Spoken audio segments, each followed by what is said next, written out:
Hello. Make sure I'm gonna tweet about it up. I've always wanted to be on TV before. Yeah. Now you are. Say cheese. Yeah, That's this what counts. business This counts. Yeah. Cheese. Cheese. Oh, I have so what I have today planned for you guys is gonna be something that I haven't done in a very long time. I feel like it's about time I do it. Plus, What? I don't want to die. I mean, it's gonna be something up there. I still remember the first time Carl died. As long as we're together, we'll never die. Yeah, as long as you're together, you'll never die. Except if my dice say so.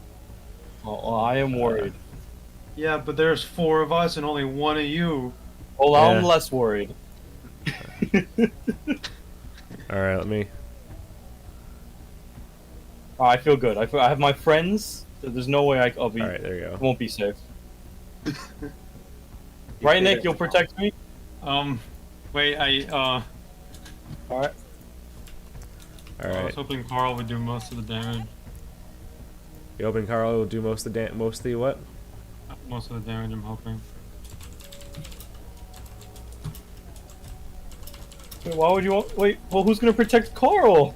So he protects himself, he's a big boy. No, he's not. He's a little kid.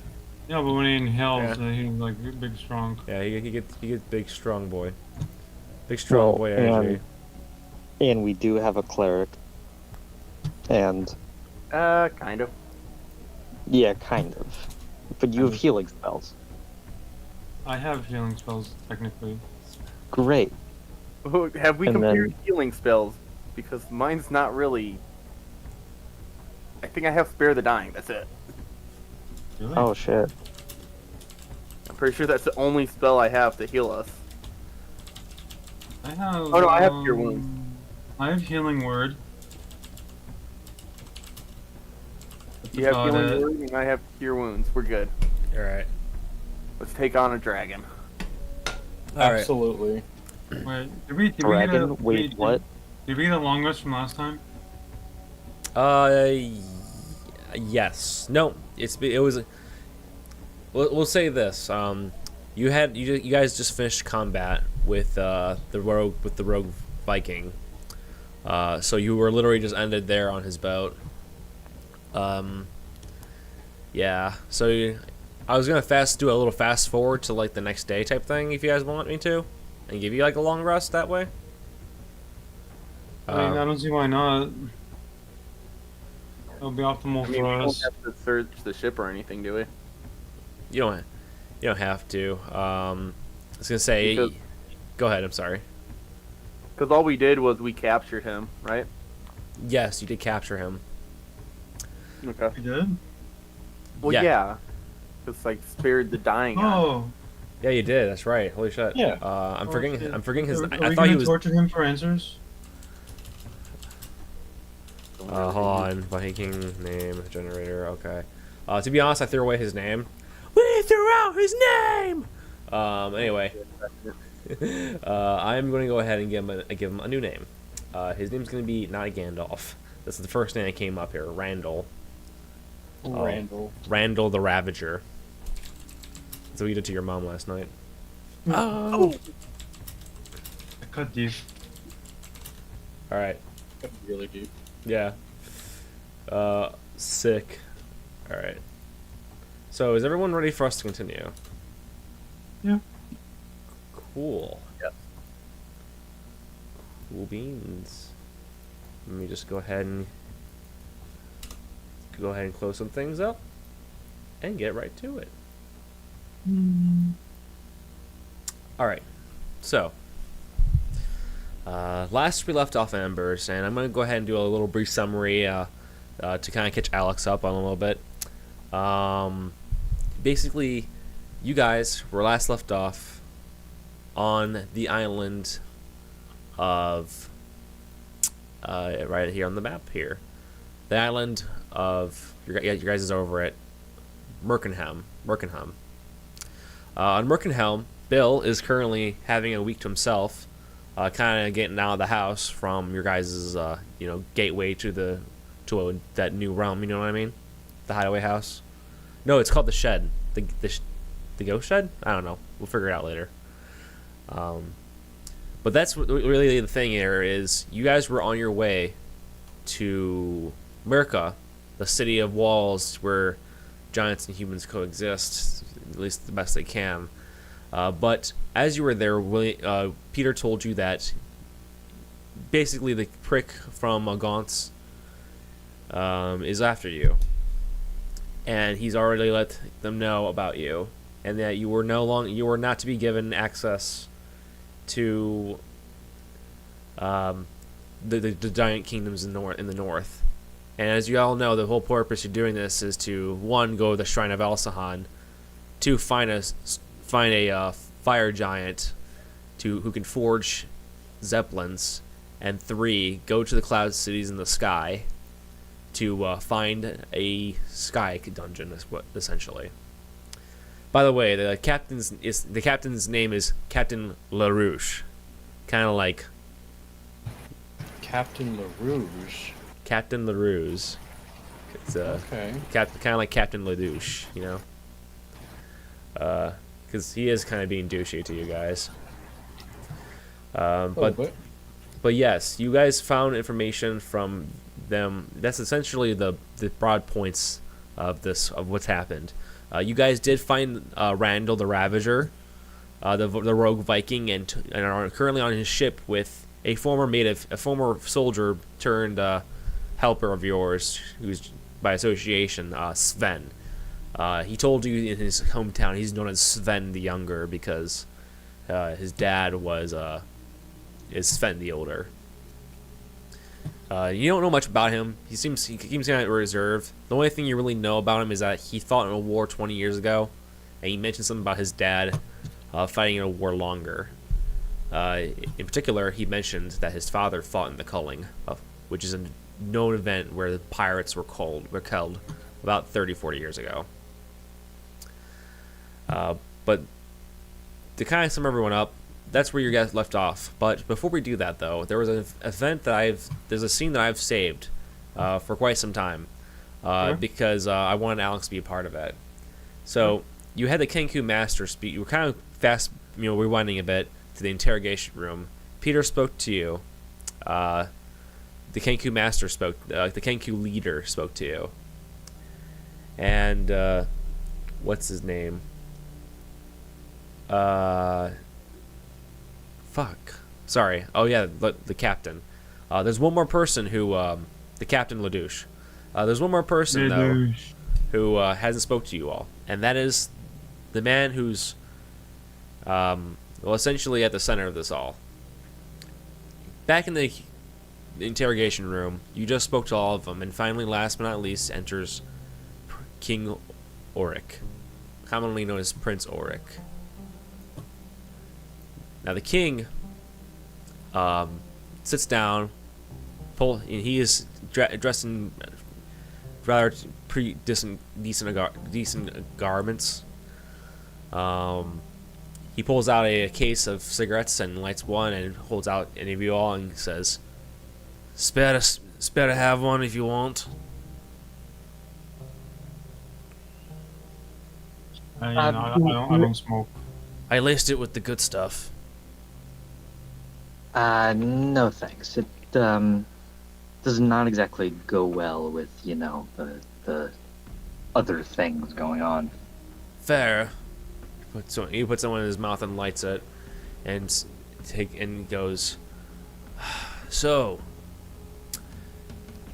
you all were in my palace, got through my traps, and took what was wanted from the Kenkus here, as well as some other stuff. First things first, thanks for saving my son. It's because of that is why it's because of that one reason is why I'm not pressing charges for looting my palace. Now, and this is what I would like to speak about here. This William character. You went ahead, had your... Oh, yeah, sorry, Alex, one more thing. They interrogated a prisoner from the event as well. We did? Okay. You guys did, yes. If you, Prince Aura continues and goes, the one thing I've noticed was taken from me was a book. Particularly a book about a lineage of dragonkin. Tell me, who here has that book? That may or may not be me, depending on what is inside the book. Yeah, good question. He puts out the cigarette and goes, back when my father... I retained that book back when my father was still alive, when he was being a drunken mad lad on power, doing the most dangerous game in Rafika.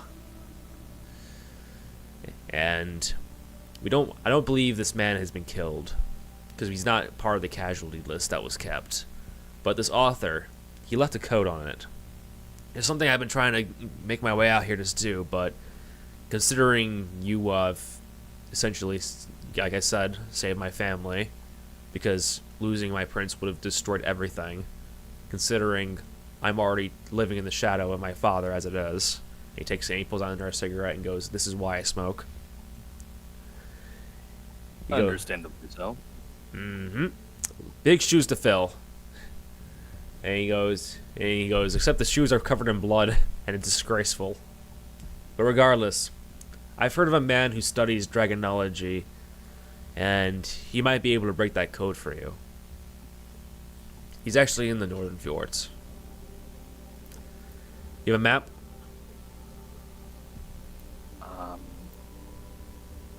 I think, like as adventurers, should we just like have a map? I don't think we do. Oh, well, this is the map. The world map is your guys' map. Oh, okay. Yeah. That makes sense. It does. Yeah. And he goes ahead and looks at the map and goes, Thanor. Thanor is the city. I'm not sure if you're familiar with the fjords, but dragons are not really... Let's just say dragons and giants, in distant lands can, stay out of each other's way, but God forbid there be a dragon in any dragonkin in giant country. That is not the same in Mina Hill. Mina Hill in Thanor, there's a man by the name of Viken Durling. And I'm gonna go ahead and copy and paste that for you, Alex. Thank you. He goes, Viken Durling is he studied for quite some time, and he's been able to live harassment free from anyone due to Elvish territory. We're gonna change that shortly. I will not be surprised. Rilux has his head in his hand. And saying under his breath, shit.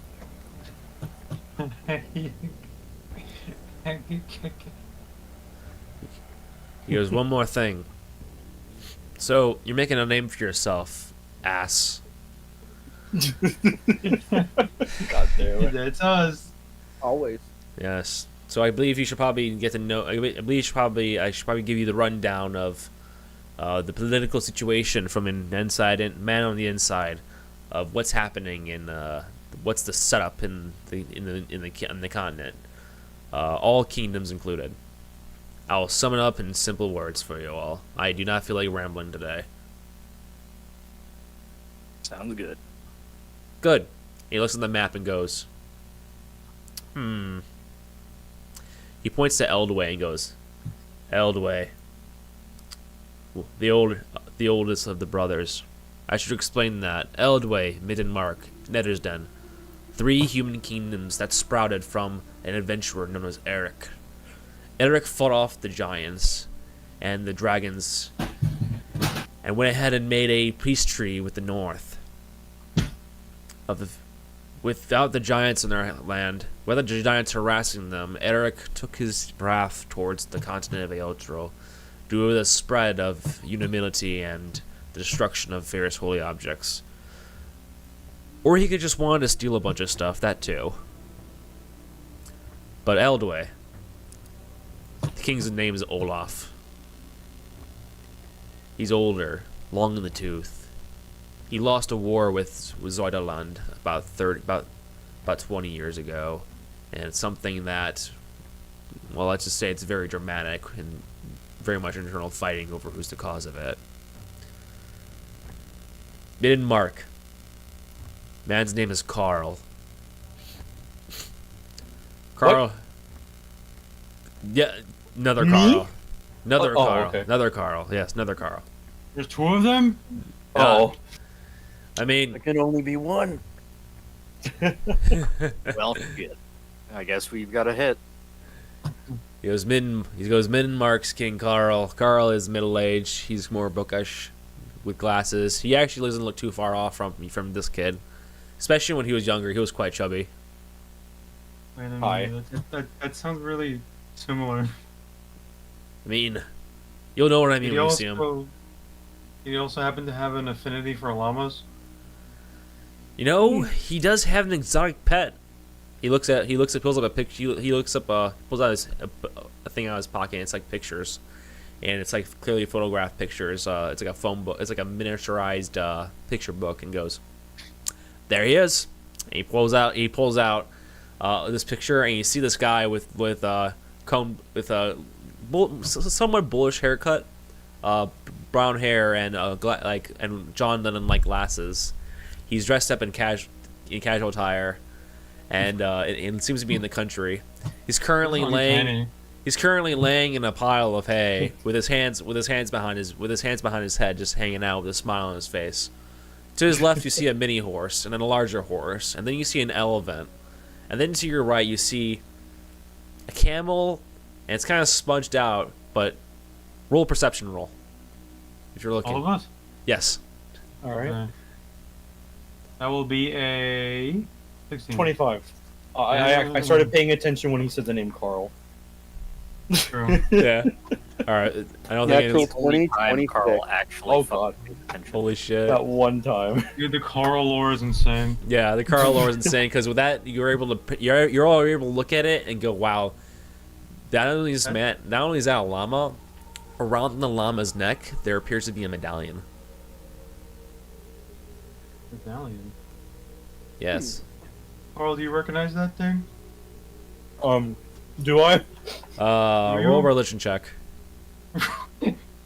It is the legendary medallion of Jimmy's mom. 17. All right. With a 17, Carl, That's you're a not trucker. really the most. You're with a 17. You're able to think about it. And you've heard legends about this. Continents away, there are people who live in the mountains. They're south of Illyrica, much south, and within the mountains, these people worship some various animals and such, and have personifications and so on and so forth. That medallion in particular is a medallion of the god Quailama, who is known for being a personification of a llama. She's known for fertility and motherly aspect, and is quick to fight against those. But that could also mean in conference them spitting. Do llamas spit? Yeah. Okay, cool. Okay, cool. Good. I'm making the right reference. So yeah, it's a Quailama. It's a Quailama ref. It's the god Quailama, a native god, but far away from here. Oh, recognize the medallion. The medallion. Koi Lama. The Yes. god of all llamas. One day I hope to meet her. One day. I'm going to completely write this off as some kind of gibberish that Carl would normally say. I feel like we're on a spin-off episode right now. Yeah. I'm already liking this episode. He goes, We're back. King, yeah, you guys are back. King O'Rourke raises an eyebrow and goes, no one's I've seen recognize that before. Well, I'm glad. I'm sure you'll take a trip across the pond. If you really want to know more, there is a in the palace of Carl's palace. There's a little facility where it allows people coming in. He points to the map and goes, do. Oh, that's right. It's not connected to the mainland. Either. He points here. He goes, go there and you'll find much more foreign objects that he has across the world. But if I... Where's the... Right down here. He points to the island. Oh, that's real far down. Holy shit. Oh my. Oh my. Yeah. Do we have to do the math on flying there again? Or we can have a whole adventure Yeah. going all the Is way this down. a whole adventure? What's up? Nothing. Close enough. Yeah. Okay. Yes. He goes, lastly, Nettersden, the younger brother. King's name is Johann. Johann is actually only 14 years old. He's actually not technically king. He's currently Prince Johann.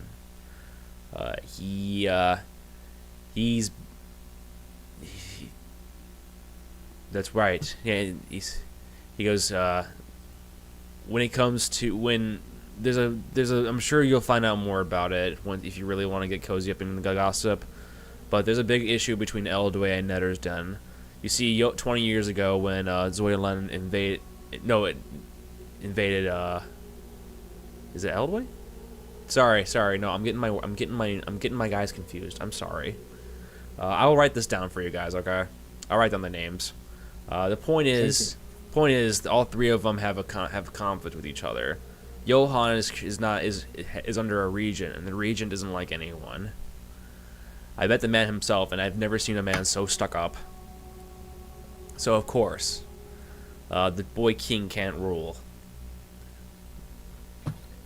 And Eldway. So yeah, Eldway never really truly recovered.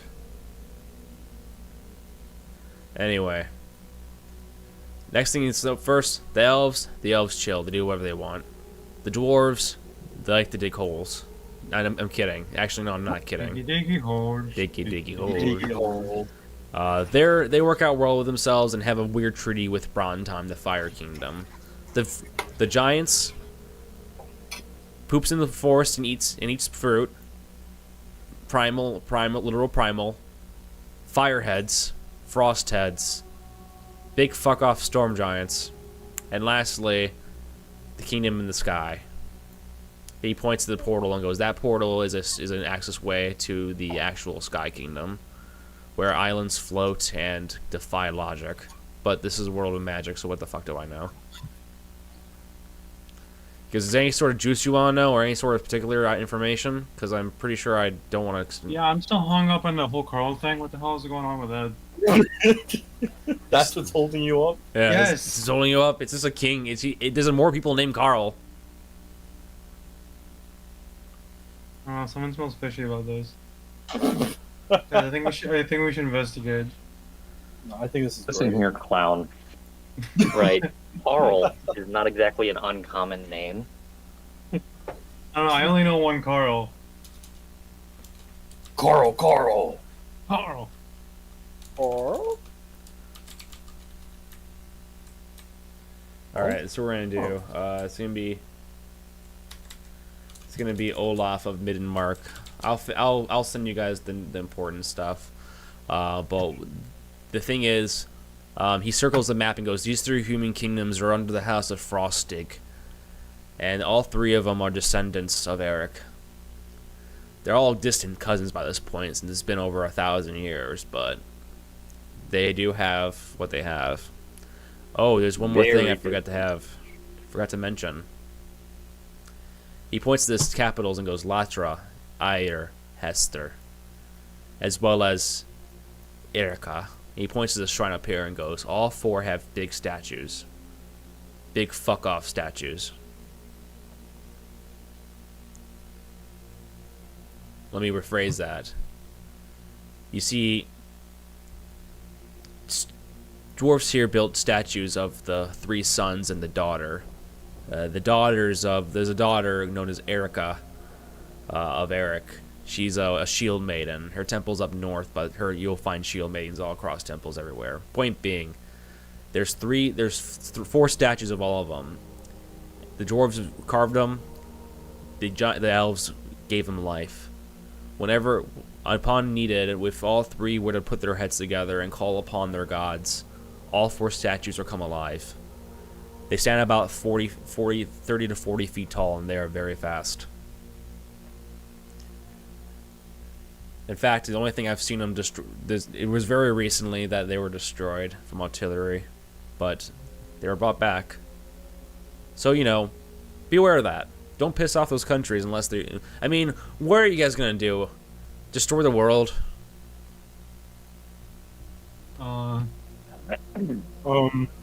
Never give the clown the keys. Yeah. Well, Destroy the anyway... world. Well, anyway, that's all I have to say. And he gets up and goes, take care from now.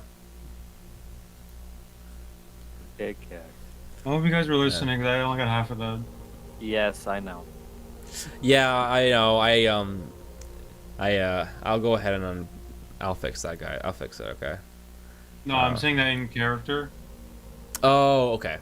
Yeah, this has all been in character. And remember, no matter how good you do, it's Nick J playing the trickster. He's never gonna listen. That's very true. It's very, very true. Well, oop, uh-oh. There's my notes. There we go. All right, cool. So, this is what we're gonna do then. Now that it's been over completed with, we fast forward to about 2 days later. We'll say that. Almost? 2 days later. It's currently the nighttime. You're on the ship. Sven approaches. What's up? Double long rest? But I mean, I'm fast forwarding you guys to now, so not yet. Okay. That was just from the boat from 2 days prior. You know what I mean? Oh, Okay. Yeah. So, but I'm checking everyone's character sheets to see if there's anything that I've missed, Mm-hmm. and I'm very confused on. on what level or how much experience we're supposed to have. We're doing milestone now. We're doing milestone now. Okay, great. As well as if we've officially taken a long rest and are at full health. I did. In here. I think we're about to take a long rest now. Right? Yeah, you're about to. Okay. So this is how we're gonna do it. Sven approaches and goes,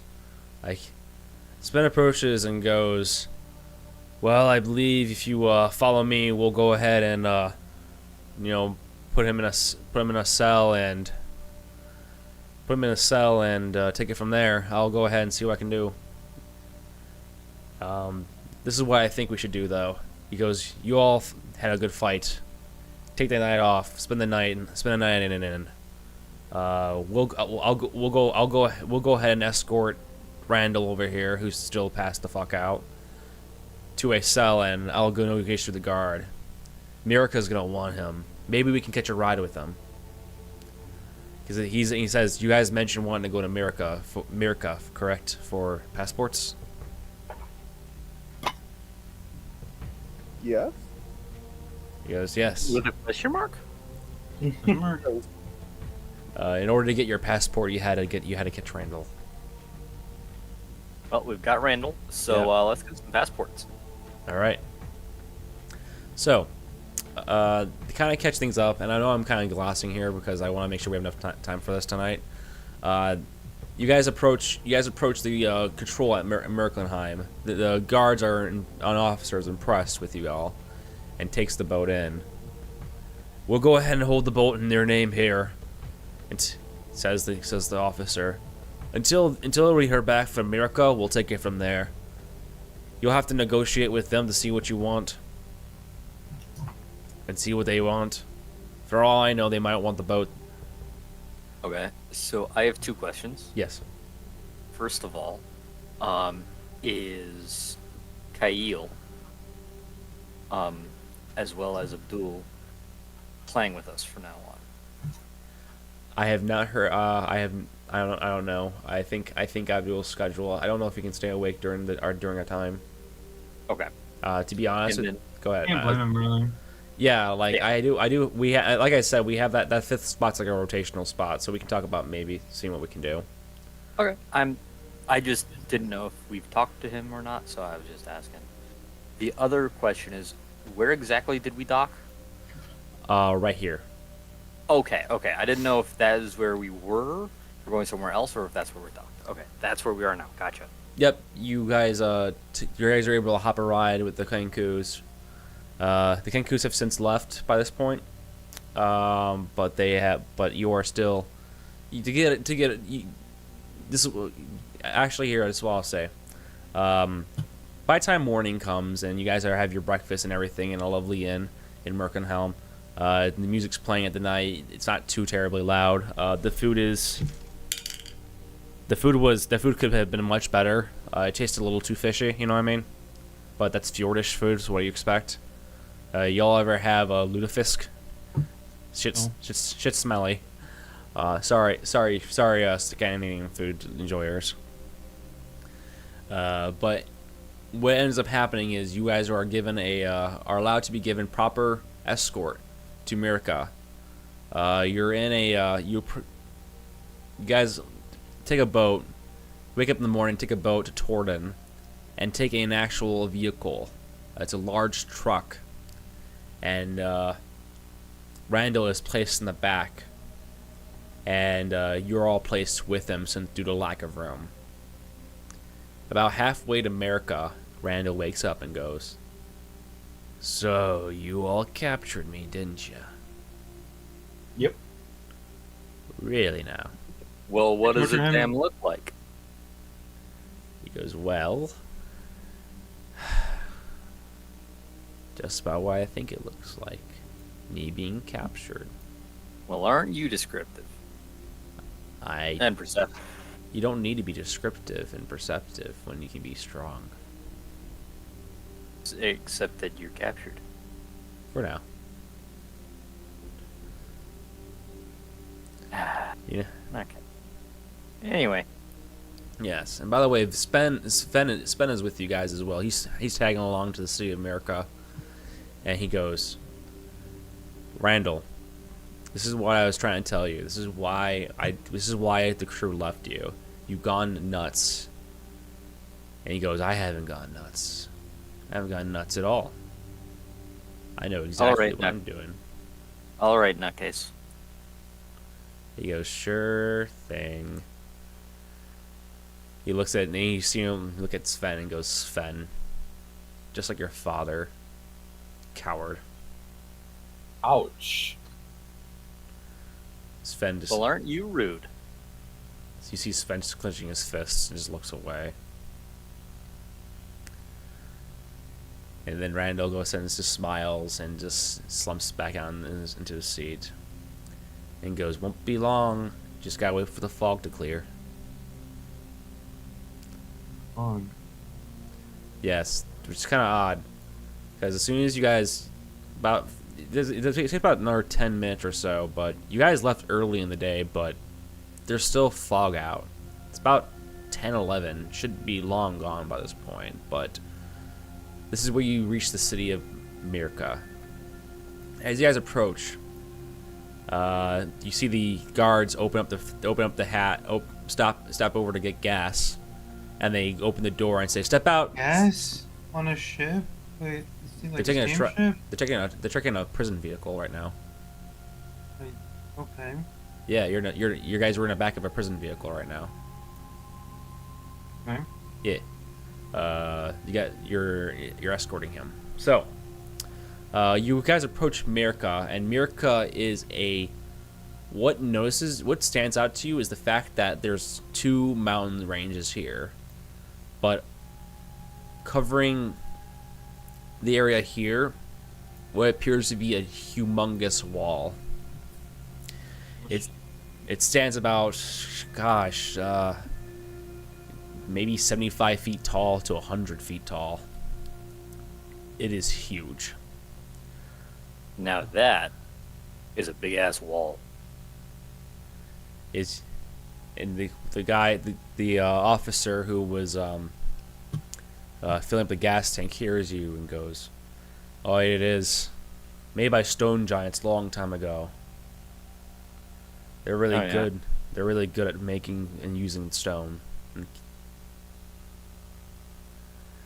He goes, "While you're there, you might hear a story, a legend of folklore of the giant and the humanoid who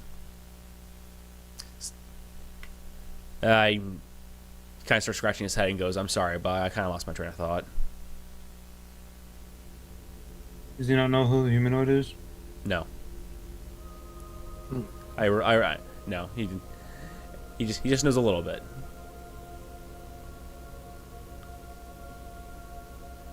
Do you want to try to remember that again? Okay, that was I rolled a 6 for him. I was going to see if casting guidance would help. Oh, okay. Yeah, go ahead and cast guidance. Okay, I cast guidance on him. Okay.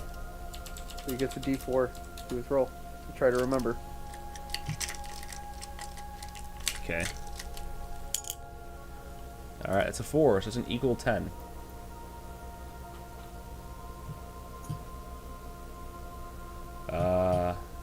Let's see here.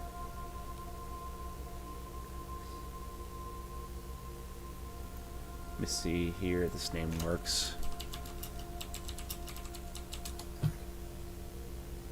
Sorry, I didn't actually have it. He goes ahead and this is what he says. Because he only rolled a 10 anyway. He goes, so the name I don't remember, but in the center of Myrka is a statue of him. He apparently was half human, half giant. He was a really tall guy. The statue's really tall too. Apparently he was a hero of small folk back in the day and fought alongside Eric back when he was alive. He goes, no. Yes. I don't know. I'm not really good with my history.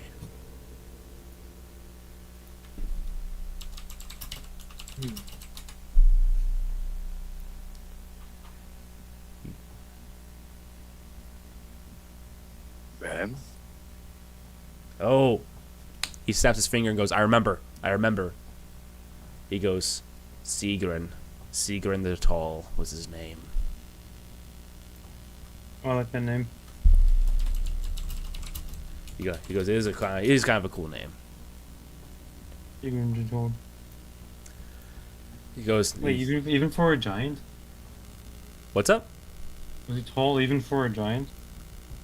Well, he's half human. He's half humanoid, half giant. So he's short. So he's tall for a human, short for a giant. Yes, they're the world's tallest midget. Uh-huh. He goes, you'll see what I mean when we get to town. He puts away the gas and goes, time to get going. Let's go. So, Stepping on the gas. guys, as you step on the gas, you guys continue to approach the walls of Myrka. You go through the gates and the security checkpoints, and as you enter, you see in front of you that there is what is supposed to usually be a walled city around a city, what appears to be a rather large basin of sorts. You guys can see the other wall on the other side, that connects to the water itself, right over here. You see some other gates and stuff in the mountains as well, and as you approach past the fields of farms and large cattle, you see a city. You see a large city that is almost like I don't know if you guys ever seen Zootopia, where Judy Hopps is going through the hamster town. Yes. Yeah, it's kind of like some aspects of that. If Judy Hopps, you're Judy Hopps level, and these are like other normal people buildings, but they're big for you. As you get closer, you see a hotel that appears to be a literal small studio apartment like house for what appears to be a cloud giant. And on the side inside the house is constructed little mini rooms made for small folk. It says no vacancy at the time. There's some guy on the front. You see some people on the front porch and they wave at you. I wait back. How big are they? The ones who are waving? It appears to be actually, I'm gonna roll for it. Okay, appears to be a family of halflings actually. So they're actually looking through the bars itself. So they're super small here. I see. Yeah. As you guys approach you guys have started approaching a large building in the center. and it's huge. As you guys step out and start approaching with Randall, and going towards the building, you see various small folk and other giant kind. You see a few hill giants, primal-like in their nature, foraging through the gardens in the area, appear to be cleaning up trash. And over close by is a cloud giant, is a fire giant, who appears to be making sure they stay on task and not be distracted. The fire giant looks down at you and nods his head. Up and down or left and right? He looks down at you guys because you guys are walking by him. No, I mean, like, is he nodding up and down like yes, or Oh, yes, left or and right like no? oh, up and down, like he's like up and down, like acknowledging your existence. Okay, I see. So Okay, we're in the clear, I suppose. and as you guys continue to approach the building, and as you approach, you guys go through the wall. You guys go through a small. You see large doors made for giants, but you go through a door that fits your size. As you go through, you cut through lines of people who appear to be trying to get passports and various other legal shit that is boring as hell, and they're all there for their own purposes. But what matters to you all is you guys go to the front of the line, and you see a furbog. This furbog is blue and has pointed ears, very much like his kin, the rest of his kin, and says, "Oh, you must be the ones who captured Randall." Yeah. Indubitably. Yeah, we did that, yeah. Good. This is what I feel like we should do now, then. And he says, "Gull." Let me see here. He goes, "We were notified of you coming in here. Our representatives actually want to speak to you." He looks down and he squints. He looks up again, squints again, and goes, "Ass?" Oh God. That's us. He goes, I'm a proud member. He goes, "Great. In that case, our representatives from our lovely city want to speak to you, Gull of the Small Folk and Vog of the Giants. Please follow me this way. Guards, bring Randall too." And as you guys approach, you guys are taking down a hallway, and you start going up large steps. These steps appear to be going up high enough that you are now eye level to many giants. It's about an increase of height about 20 feet. Yeah. As you guys approach, you guys see a large circular room, and going through the doors, you see that is a large elevator. You take it and go up and start going up. You see through the glass that you are going quite high up, and the fog in itself has not gone away. Especially in this area where the water is.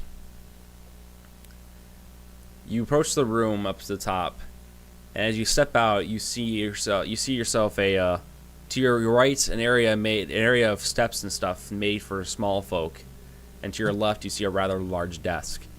And standing from the desk you see is a storm giant. He appears to be rather charming garm, well dressed, and near his shoulder is actually a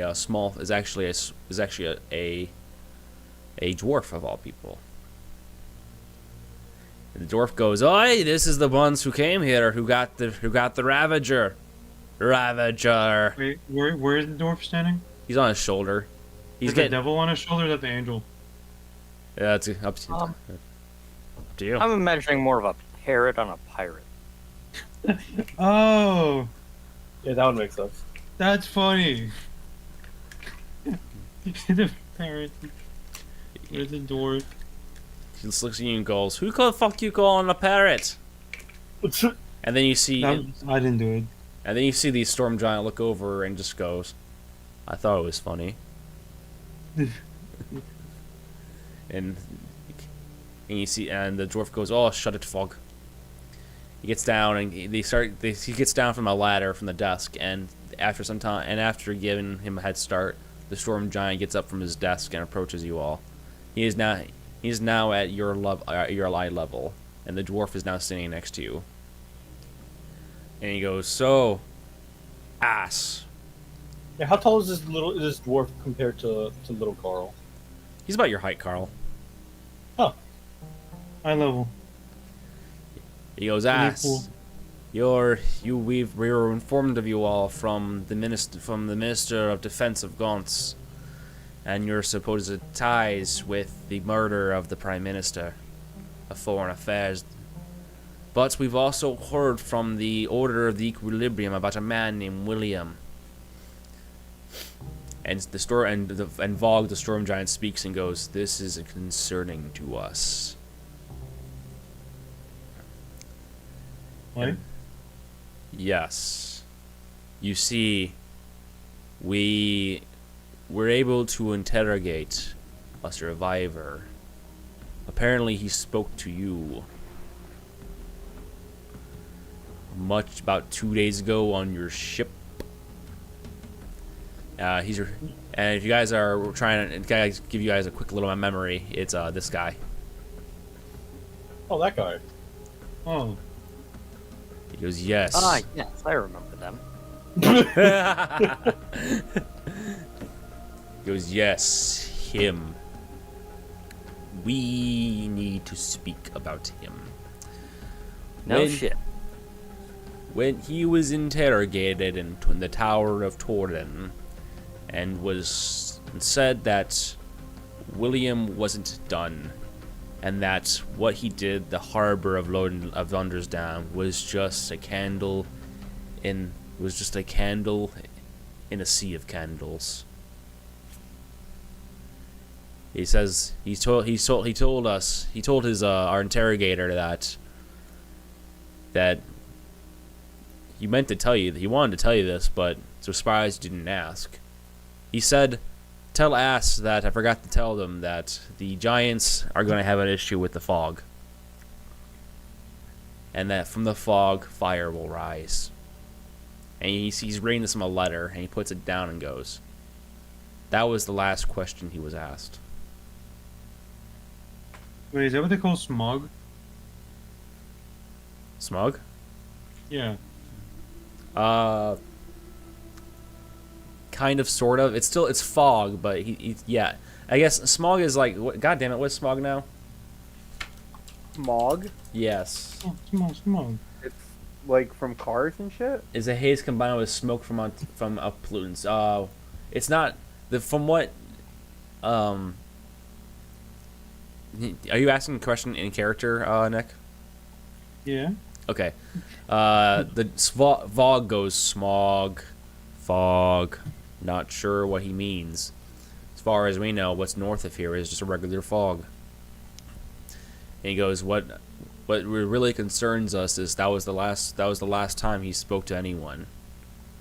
You see, I should probably just show you.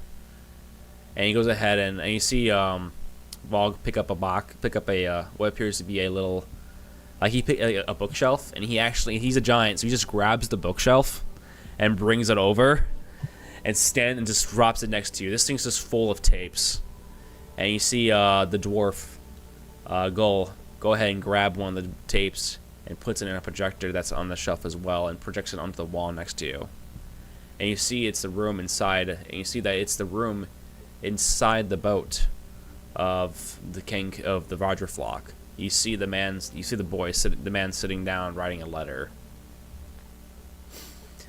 And you see behind him appear William. Wait, what? God damn it. Oh. William approaches him, and you see the lad get up. There's no audio at all. You just visually see him standing up and looking in a little shock, and then joy on his face. He smiles, and seems to be muttering words at a really fast pace towards William. And you see William nod, taps him on the shoulder, and then as soon as he's done tapping on the shoulder, you see his shoulder start to decay. You see the young man whose face go from smile and joy to shock and horror as his body begins to decay all around him. As from what you guys know from your travels by now is clear necrotic damage. He turns into a skeleton and folds like a corpse in a fetal position. And then you see William approach the paper that was on the desk. He grabs the pen and writes down a few more words. And he looks at the camera and does one of these. Jeez. You guys, I don't know if you guys saw what I did, but I put my hands underneath my chin and did the finger thing. Oh, no, I don't think. Yeah, none of us can see you, Kyle. That's right. Anyway, what ends up happening is after the tape ends, you see the dwarf pull out a letter and hands it to you guys. And Okay. in the handwriting, and it appears to be the letter that the boy was writing, that the soldier, the captive soldier was writing, and it said, "I told him everything and what's to come. They have no idea what's happening." And in William's handwriting, you see in pen, "They'll figure it out." Aye.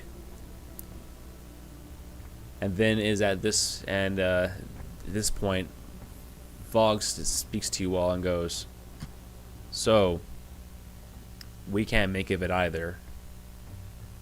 What do you make of it?"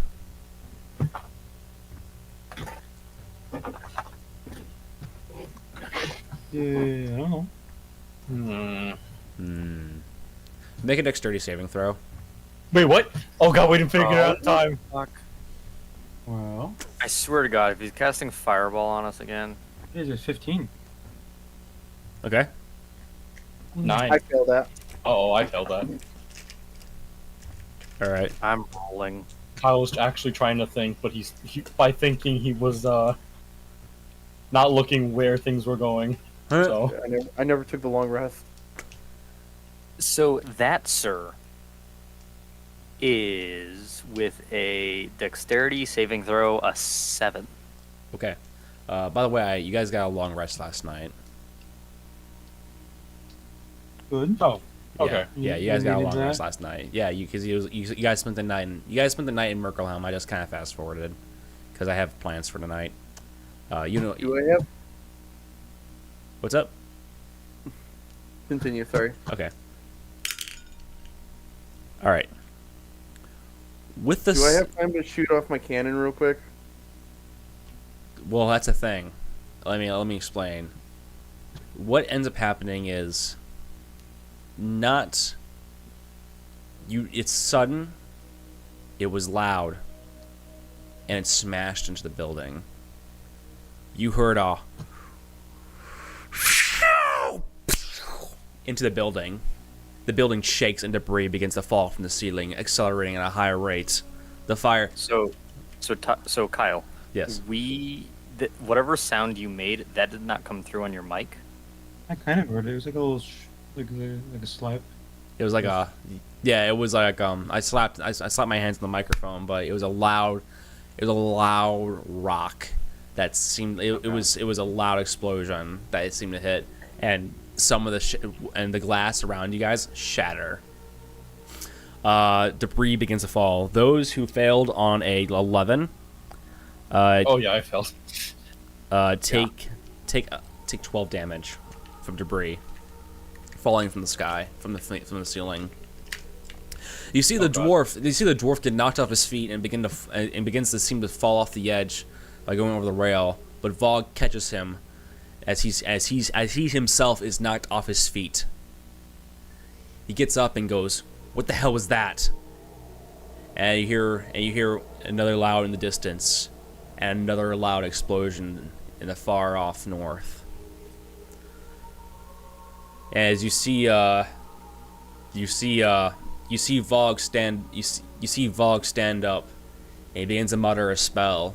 He turns his hands in the air and puts it in front of you, and puts something like looks to be a blue lens in front of you guys, protruding from magic from his hands. It appears to be moving. It appears to be looking in the far distance into the fog in the north, right across the water. As you guys look, you see the fog and what appears to be red, glowing like glow behind it, and from that glow is black smoke. And then you see the fog in front of you. Some people approach. They're cloud giants, all standing in a row, about half a mile apart from each other. And you see them do a spell whip in their hands from what appears to be a dismissing a spell, and the fog begins to dissipate. In front of you guys, you see what appears to be gigantic rail. I'm not sure if you guys have ever seen a railgun before. But it is a humongous artillery cannon, and there's several of them. And you see next to them are fire giants, and these cannons are humongous. I don't know if I can tank these guys. And you got it. And Oh, okay. you see this dwarf speechless go, that wasn't a fog at all. And you see, and then Randall goes, He who comes has predicted this, and now it's time for my breakout." And you see him, you see him laugh, and he tries to break free and goes for you, Carl. Oh God. Okay. Make a strength saving throw. Strength saving throw. Oh God, I'm not in rage yet, so I don't get the advantage. Oh God. 23. Okay. That was without it. He goes. Jesus Christ! He goes for you and tries to grab you, Carl, but he misses and hits and nearly falls out the window. Oh my God! I'm too tiny for him. What do you mean he's nearly falling out the window? Like he's almost is he off balance? Yes. So does that mean they can take advantage and try to grapple him back? Well, that's the thing. When the commotion's happening, you see a giant storm. You see a giant hand approach, and make a flick motion, and he literally flicks Randall off the tower. Oh. And you see Vogue.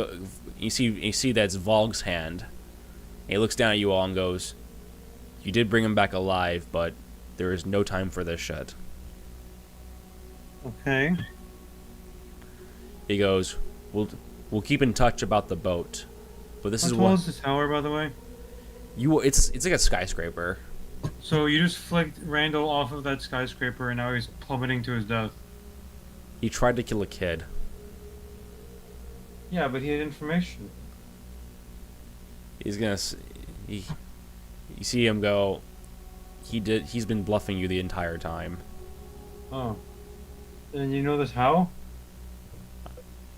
This is what happens when you worship the giant god of knowledge. You kind of get good foresight. Okay. Praise Alzheimer. Knowledge ain't wisdom, buddy.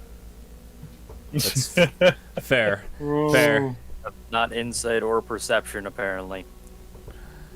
Well, I meant wisdom. Yeah, I'll say. You're kind of sus right now, bro. I'm not gonna lie. Look, I only did it because I'm running out of time a little bit. Because it's now time for the first part, which is this. You see, which by the way, actually, you know what? I have a better thing to do. As you guys are discussing this, you see Randall on a cloud, floating in the sky. Okay. and you Plot see twist. and you see next to him is a cloud giant. He looks like decked out in like robish like magic. It's like colors are purple and green and yellow, and he appears to be with his hood down. He has long silver hair pushed back, and looks upon the storm giant and goes, "Hello, Vogue." And you see Vogue for the first time change his expression. His eyes are wide, and he looks caught off guard. And he speaks out the name, Lobos. You wouldn't. And Lobos goes, "Oh, I will." And we are now. And he looks down, at Gull, the dwarf, and says, "You're coming with me." And as he reaches in, Bog comes out and punches him off the tower. He's able to block it and almost nearly drops Randall, but grabs him. And he goes, Randall's true following will handle the small ones. My men and our men and our soldiers will handle Myrka. The walls cannot hold us forever. They were never intended to. And as he floats away, and you see Vogue stare out the tower as the walls in the front north get hit by artillery.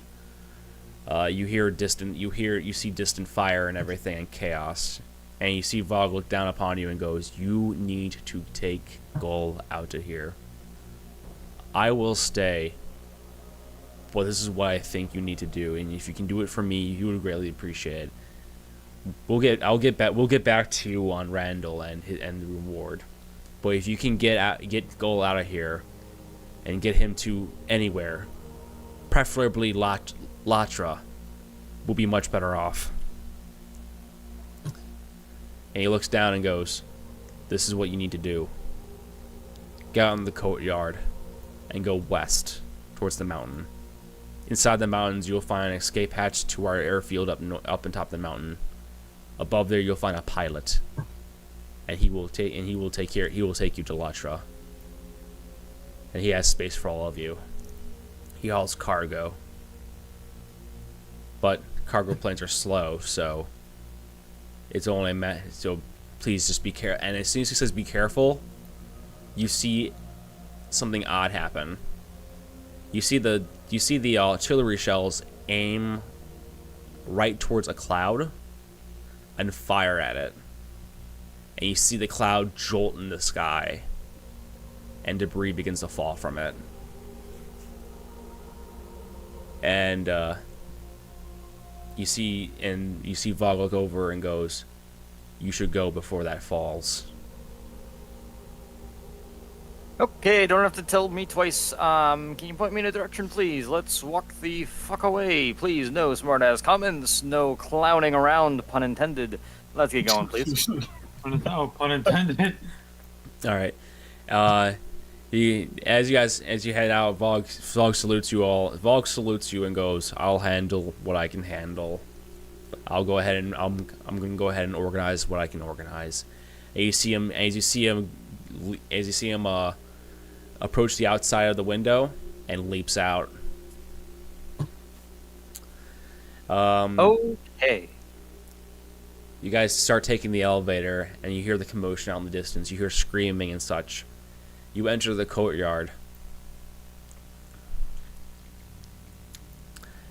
and I have to grab you guys first. You enter the courtyard. You see people evacuating. You see several storm giants and as well as several cloud giants appear to be gathering in armor, traditional in garb, metal like tall warriors. And you see the cloud giants begin to fly away, and as you guys are here in the courtyard, you see several soldiers running this direction. They're in a car, and they're about your height.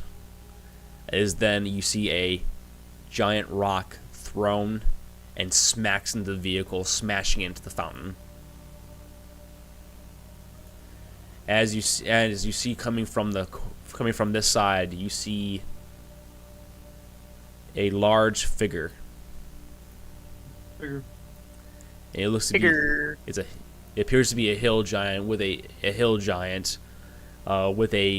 stick and a makeshift shield made of bark, and several soldiers, Viking-like, appearing next to him. And they speak in giant. Carl, you understand it. They go, Igor, attack the blonde, attack the ginger, and attack the ginger in William's name. Which one of us is the blonde? Sorry, he means the ginger. He means you, Carl. Means the ginger, damn it. That was just a mistranslation on Carl's part. Oh. I'm not the most fluent in giant. I Yeah, no, you kind of screwed that one up a little bit. You didn't understand it. And you see these men appear. Alright, there we go. So, these men appear and they seem to pull out their weapons. In a weird... Is there like icon indicative of what they are, or are they all just the same thing? You know what? I can actually pull that off. Okay. So they're all aiming towards Carl at this point. Well, they're all aiming your direction in general, but he just, in particular though, the guy told him to attack Carl. Well, you wouldn't know that. Yeah. Oh, because they said in giant. Yeah, they said in giant. So, with that being said, it's about time to do this. Roll initiative rolls. Well, Oh, can I finally. Hulk out as he says it? I said like, bring it on. Yes. Okay. As soon as I see them being aggressive, am I able to just shoot my cannon off real quick? Why did I have to go first? I got an 18. Is that...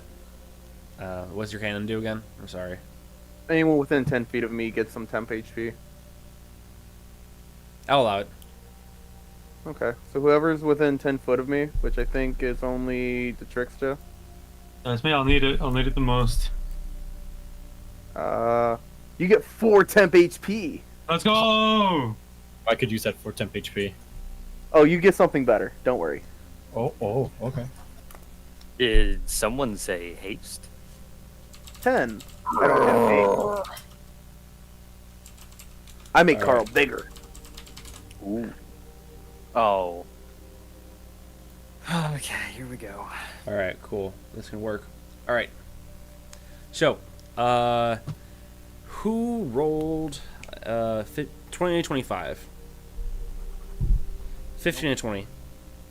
Me, 18. Oh yeah, I have to roll too. Yeah. 10 to 15. 10. Oh, I got a 10. Teddy and Nick roll off. Wait, what? Oh, that Great. Nick. Straight Yeah, D20. sorry. Yeah. I got a 13. 11. Okay, Nick. Black Death Nick. Oh, Alex, what'd you roll? A big fat nat 1. Okay. Ooh. Damn, bro, damn. Roll table. What does it Alright. mean if you rolled in that one for Let's initiative? go. You die. No matter what. Yeah. All right. Now the chaos, the courtyard is in front of you. The chaos is all around you. Soldiers, and security that would be in the city has fled. To your surprisement, out of nowhere appears to be a hill giant and several human soldiers, several aggressive like soldiers who are allied with them, and they attack you and say the words that you are familiar with last big giant chaos episode. Snuff out the embers. Nick J, it is your turn. Oh boy. Let's see, what can I do first? I'm thinking I'm gonna do a primitive, maybe a game? Let's see, what did I do again? What's the range on that? 30 feet. Oh, how far is everyone from me? Everyone's pretty. That's pretty far. No, it would affect enemies. They're all a bit far. You can I'd move. have to get a bit closer, which is a bit dangerous, but I think it could be worth it. Yeah, go for it. Here, I want to go up right here, get as close as I can. All right. 20, 20, 30. I'm gonna affect all three of these guys with Bane. Okay. Bane that's is actually a charisma is saving throw of 15. Okay. I'll be right back. the- 30. 19, 5, and a 4. This guy succeeds. Sorry. This guy succeeds. The other two fail. And so, if I remember correctly, that means that they have disadvantage on saving throws, right? I think so. I'm gonna- Okay, No, sorry, it's I'm not back that they're with it. disadvantage. It's a minus. I know I'm back with it. I miss. What is it? It's a minus D4 to whatever their attack throw or saving throw is. It's minus D4 to. Okay, gotcha. Minus D4 to any attack throw or saving throw. Okay. And that goes away how? Is it concentration? The concentration lasts a minute. Okay. Gotcha. Okay. In that case, after that, you cast Bane, and the one guy seems to shake it off, but the other two seem to be hit by it, and they still get ready to ready their weapons. Is there anything else here on your turn? I can't really do anything with the bonus actions, so. Okay. Actually, no, I can't. It counts as an action. I'm good. All right. Alright, now my turn. Black Death, it is your turn. All right. Let's see. Let's see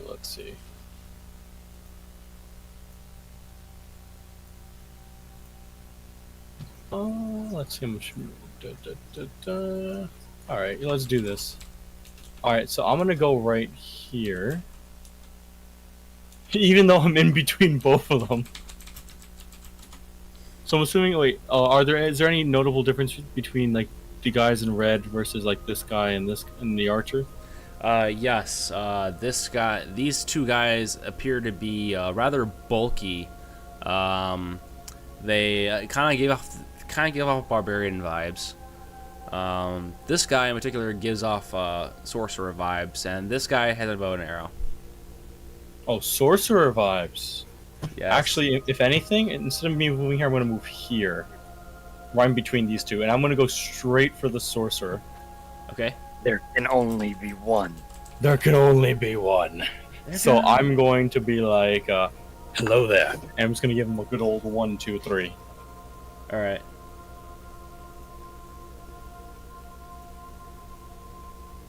First one's a nat 20. Second one's a nat 20. Jeez. Oh. Third one's a nat 1. Okay. There you go. You're shitting me. I'm actively being shit on. All right. Alright, so for the first 2 strikes, they're going to deal,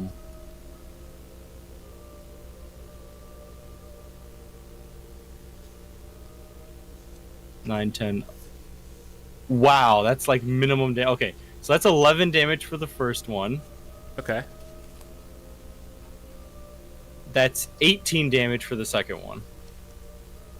Okay. So how much is that total? 1 plus 18... 29? Right? Okay.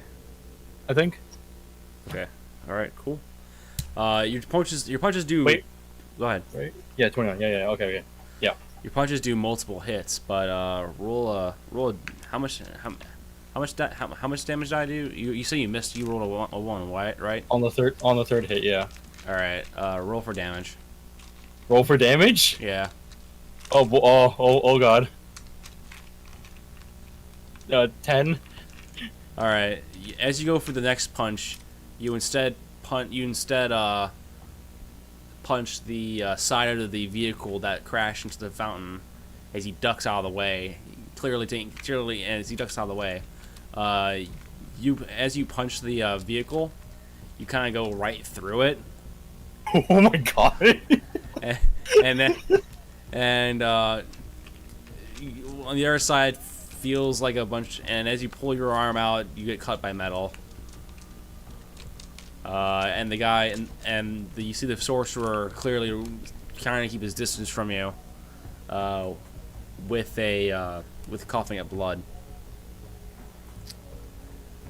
So yeah, how to get creative there, but there's your damage. Is there anything else you want to do? Nope. That's my actions and bonus action. All right, Teddy. Nice. Quick question. Yes. Nick J, which 3 people did you cast Bane on? It was... Only 2 got affected. I was about to say, Kyle, maybe you should mark the ones that are affected so that way everyone knows. Yeah, I'll do that right now. Oh, not that one. No, you can keep that. Yeah. Yep. Carl, do you want to go big? Girl. I am always okay with going big. Go big or go home. Okay.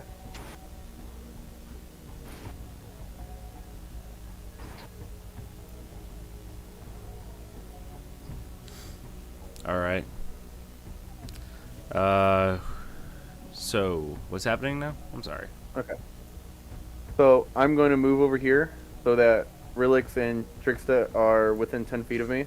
I'm going to cast Enlarge Reduce on Carl. Okay. And then bonus action, my cannon's going to go pew! And 7 temp HP. To Wonderful. Tricksta and Relix. Take it. Thank you. Welcome, welcome. And that'll be my turn. All right. After Teddy's turn, it's my turn. Well, Carl gets big. Yes. Carl. Holy Carl shit, is dude. big. He just leveled up.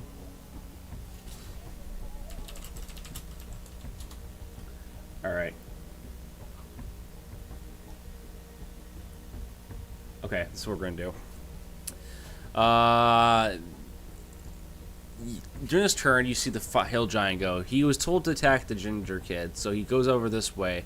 This guy must make a dexterity saving throw. He passes and jumps out of the way, just in time for just barely away from the hill giant to step on him. And he goes for you, Carl. Carl.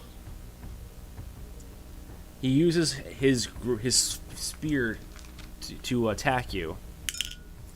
That's a 16. That's a miss. That's a 23. That's a hit. Okay.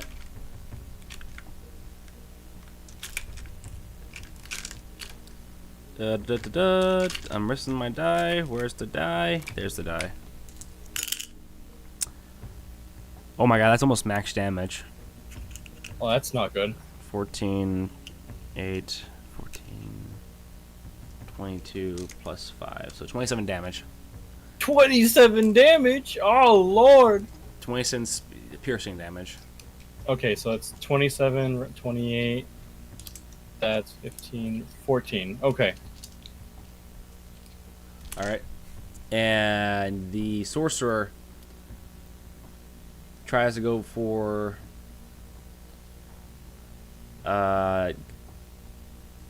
you see him use a spell, and he does counter spell, and now he's no longer has Bane on him.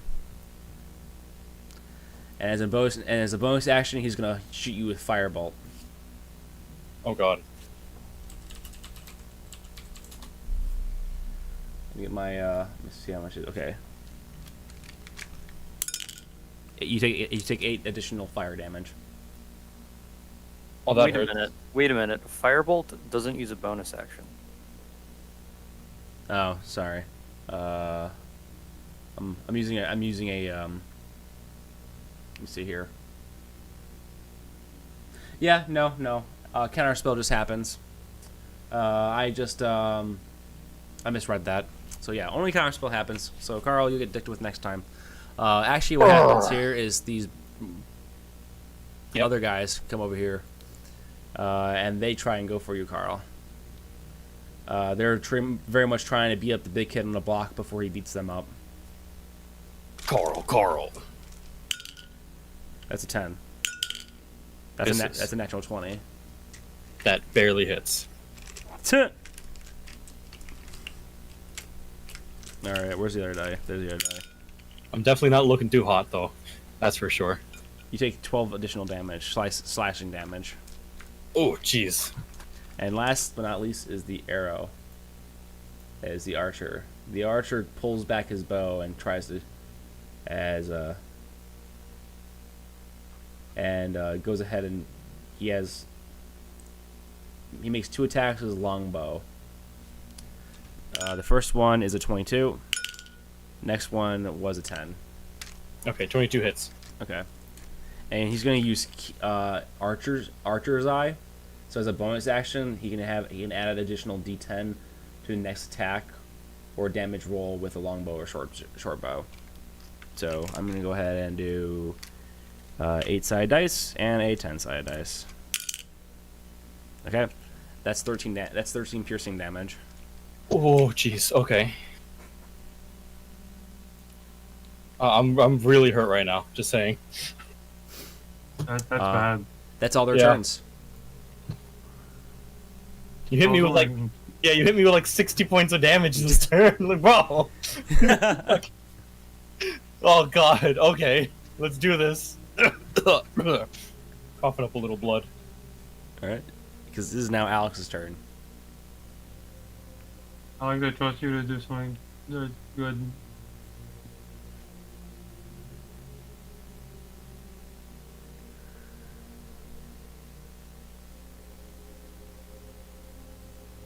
Alex? I'm not muted, you're muted. Oh, okay. And then I want to be very careful I don't. Wait, is Carl on top of someone right now? Wasn't there another swords guy like right here? Oh, he's right there. 1 and 2. I swear that there was another one right here though. He moved back and then moved over. Okay, whatever. Yeah.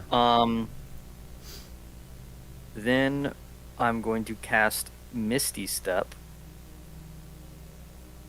and go back another 30 feet ahead. Put that right here. Let's go right here. I think that's still 30 feet from where I was. Guess I must have not been there. Okay, whatever. Wherever I end up being. And then I'm gonna make everyone's hair stand up on end. So I'm going to cast Lightning Bolt. Okay. Which is a 100-foot line that is 5 feet wide in a direction I choose. Okay. So, everyone along this line needs to make a dex save. Okay. Let's see here. What's his dex? And just to be safe, I'm also going to use up 3 sorcery points. So anyone making a dex save also has disadvantage. Okay. Oh, that's a big fail. That That's a big include us fail. or only? Well, so we don't. Yes, I used Misty Step in all my movement to make sure I specifically didn't target you. You're good. Everyone failed. Wonderful. So then all of them take, what is it? Casting Lightning Bolt. 8d6 lightning damage. Oh, okay. That's pretty bad. Yeah, holy shit. Where have you been all this time? Yeah, where's Relic's bed? How do we explain canonically? Okay, and then that damage was so bad that I am also going to cast. Where is it? And I'm also going to use one more sorcery point. Mark it off to reroll some damage dice. I can reroll up to 4 damage dice, and I must use the new rolls, which is fine because I rolled 3 ones. Oh. So I roll 4d6, and so I have 2, 3. No, I have. Fucking hell.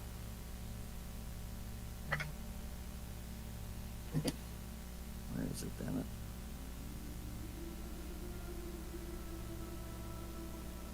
Oh, whatever. So I'm rerolling. It fucking hell. On roll 20, it doesn't show me.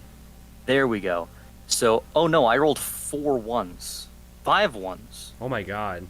So I'm rerolling 4 dice and rerolling 4 of those ones.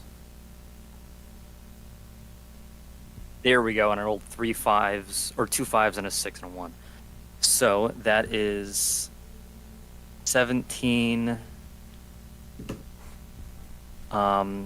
plus 3, 6, 9, 10. So that's surprisingly only 27 damage. Okay.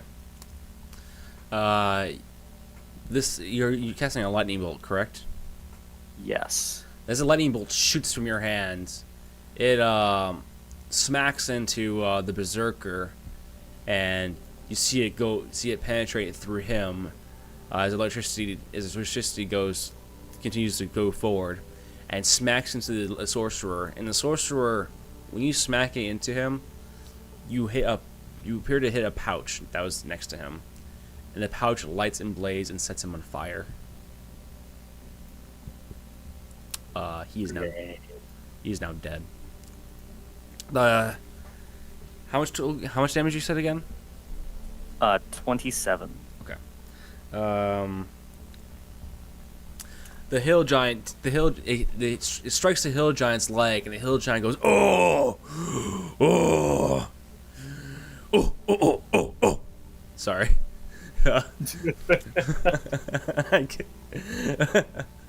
I'm saving that dialogue for another time. It brings him down to almost brings him down to the ground, and he has to use a spear to catch himself. But he gets back up. And is this one not dead? This one? Fuck wrong. Yes. He's currently on his knees, puking blood. So that's a good indicator of something.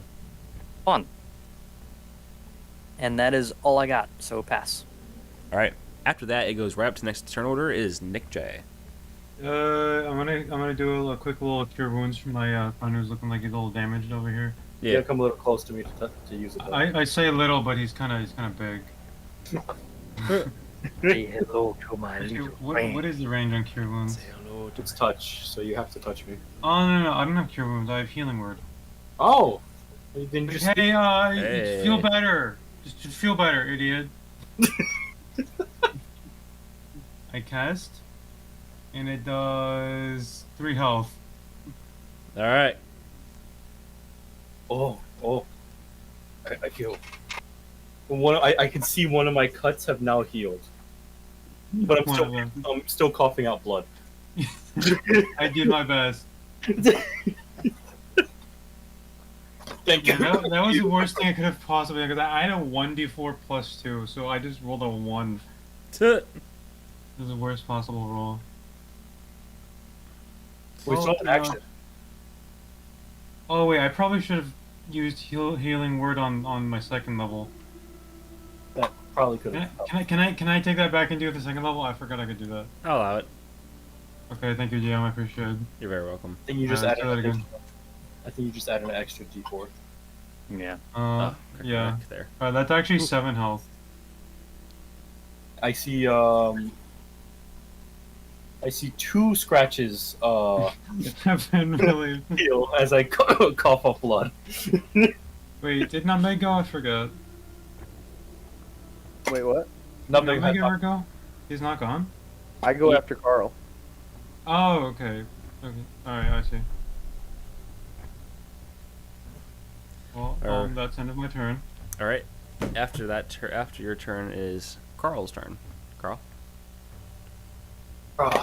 Carl is going to use my bonus action with a key point to move over here, Okay.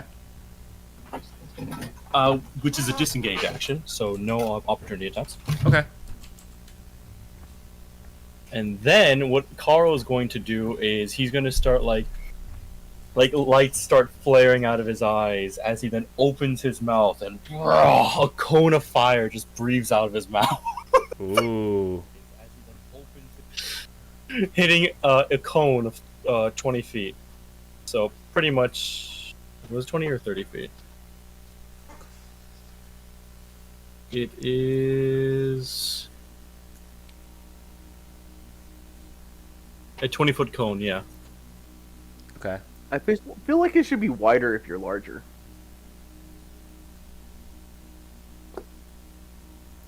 This is a good question. Let's hold on to that. I don't want to throw that away. But at the same time, he already hits everyone he probably should. Yeah. That was the goal, at least. Yeah. We'll hold that on for we'll hold that idea on maybe just after the session, but or unless it comes up again. But for now, it hits everyone. All right, so they have to do a DC of 14, a Dex saving throw. All right. First goes the Hill Giant. That's a natural 20. Okay. Next goes the Berserkers. They fail, and the Archer fails. Okay, so if you succeed, you take half damage. Okay. It's five fire damage. 5 fire damage. Yeah, but it's spread out to It looks a lot cooler than it actually is. It is, yeah. All right. As you spread out the fire damage, you see the fire damage go to the loincloth of the side of the loincloth of the hill giant. He goes oh, and taps it out with his hands. He goes oh.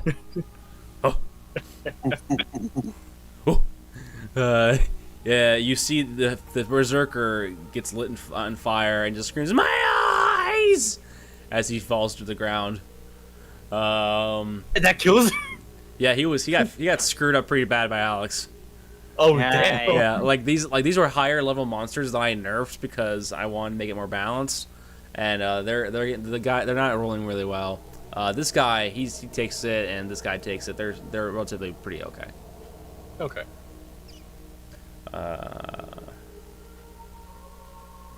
Alright, that's my turn.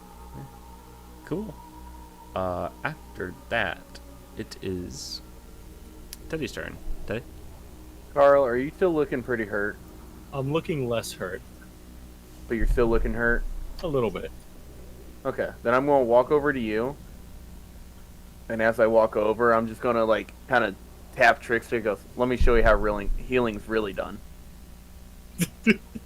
So, with that,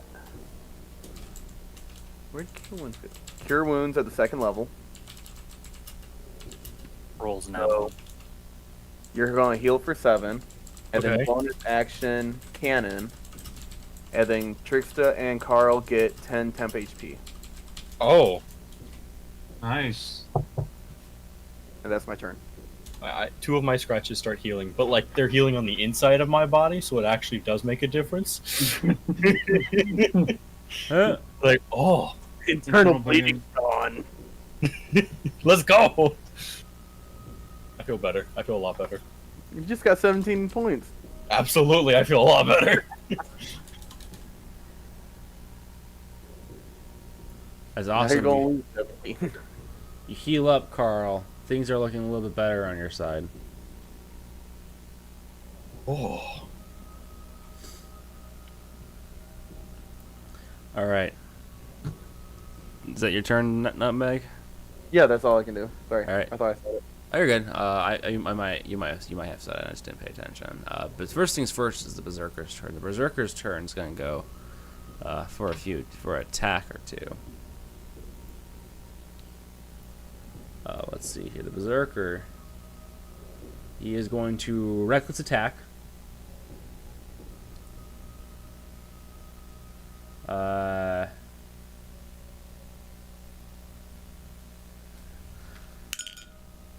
that's a hit. That's a hit. He's gonna go ahead and go ahead and use this. Carl takes takes 6 damage from the berserker. And you see the hill giant go this way, and you see him pick up the car. Oh boy. And as he lifts the car up in the air, he's gonna throw it right at you, Carl. I'm gonna try to catch it. Okay. Can you do that? I don't have any abilities that make. Wait. Maybe. I was gonna say. I mean, technically speaking, I have an ability called Deflect Missiles. I don't know if that would work here. You know, I remember I could have sworn like the dude who did the shorts on fucking D&D classes. He has the blue monster guy. You know what I mean? What's his name? Mhm. Fuck. I could have sworn he mentioned D&D shorts. Yes, D&D shorts. It was either D&D shorts or Runesmith. I could have sworn someone mentioned that you could block a giant. I think it was Runesmith. They mentioned you can block a storm giant sword by deflect missile. Let's go ahead and look it As up. long as it's a ranged weapon attack. And I guess throwing a car would be a ranged weapon, unarmed, a ranged improvised weapon attack. And what do you need to do? It's just a reaction to reduce the damage. Okay. And if I can reduce it to 0, then I can catch it and throw it back. Gotcha. All right. Well, I'm gonna go ahead and roll and see if it hits you. Does an 18 hit? It does, actually, yes. Okay. Let's see how I roll. Up. Drop my dice. Ah. Ooh, this looks okay. That doesn't look too terrible. 13, 15. You take 20 bludgeoning. As the truck, you take 20 bludgeoning damage. As the car is lifted in the air and thrown right at you, Carl, right in the middle of the chest. I'm gonna try to deflect it. Okay. Or reduce, which is to reduce the damage from it.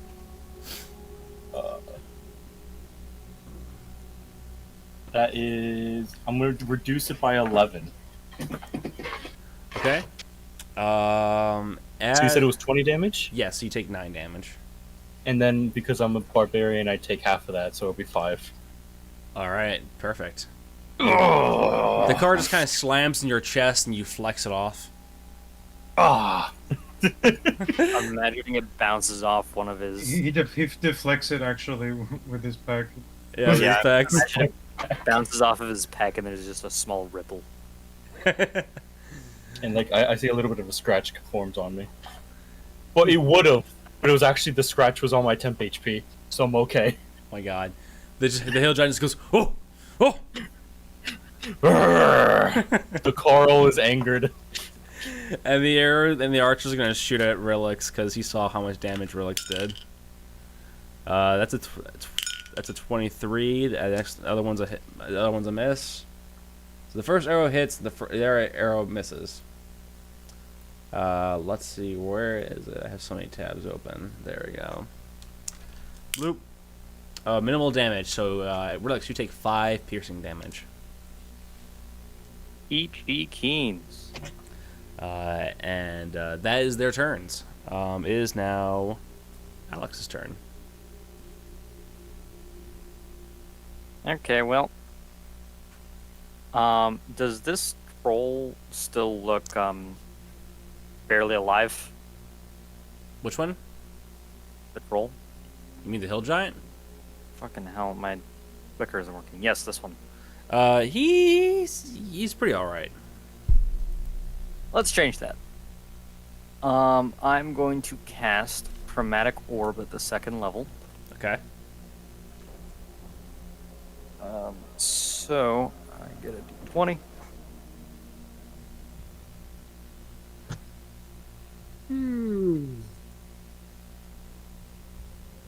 Okay then.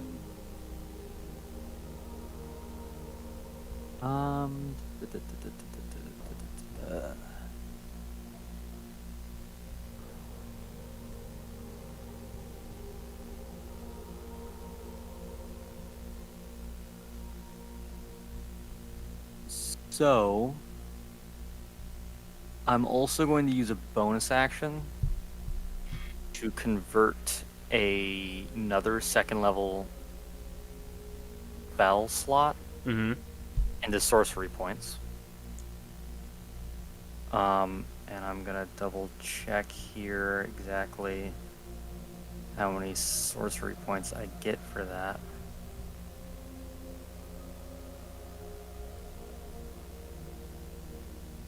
Okay, so I convert a second level spell slot into sorcery points, so I get 3 sorcery points. Okay.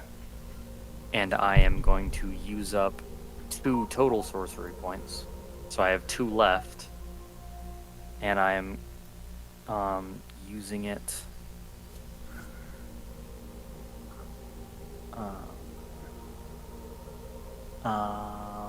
Here it is. Metamagic Seeking Spell. When I roll an attack and I miss, I get to re-roll the d20 and I must use the new roll. Okay. That's a little bit better. 18. That hits. Peachy. So I'm gonna mark down that I used 2 second level spell slots, and then that is 4d8. And I'm not gonna use D&D Beyond this time because it didn't work out too well last time.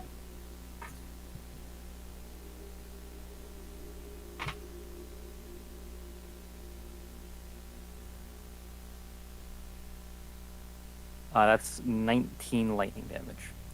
Okay, as you shoot out lightning damage once more, it hits him right in the right pec, and kind of nearly knocks him off his feet. He falls backwards and hits this building right there, but he's able, and he's slow to get up. And you see him crack his neck, and he just looks at you and goes, "Oh, oh!"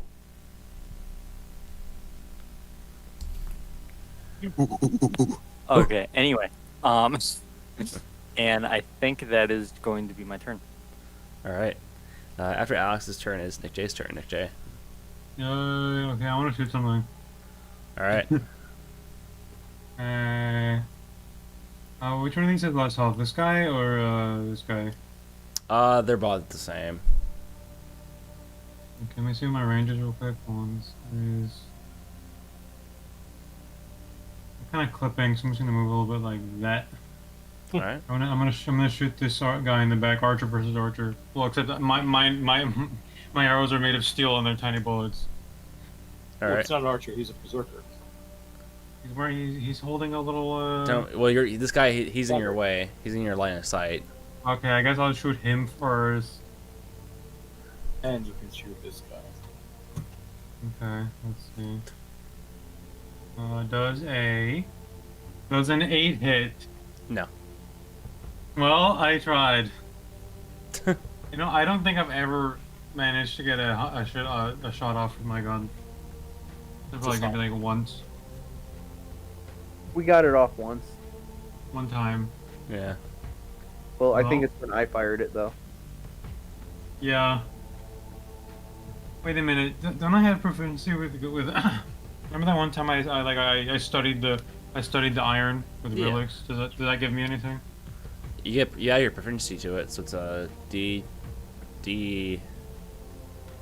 Yeah. Fuck. How's that? Sorry, I'm having D20 plus what? your proficiency bonus should be 2. 2 or 3. Yeah. Well, I already have a +6 to hit DC. Okay, so it would be. Well, unless you've already added it. Have I checked that? If I've done that already? Alright, well, let's see. Weapons, pistol, I already have proficiency. Okay. Yeah, I know. Even with the proficiency, I do not mind the hit. That's all right. Well, better luck next time. Better luck next time. You go for the shoot, Yeah. but it doesn't go off. Oh. Yeah, it is now Nick Black Death's turn. Carl Weezer. Oh. I'm kind of annoyed at the guy who just threw a giant truck at me. After blocking it over with my pick, I want to move. Wrong one. Here. Okay. Right in front of the dead bodies. And I'm going to look him straight in the face, and I'm just going to go for the good old 1, 2, 3. Let's see if it hits. All right. The berserker tries to hit you. Oh yeah, you didn't leave his. Never mind. You're fine. I'm huge. Yeah, you're good. You're good. All right, first one. 11. Second one. 19. Third one. 12. Frick.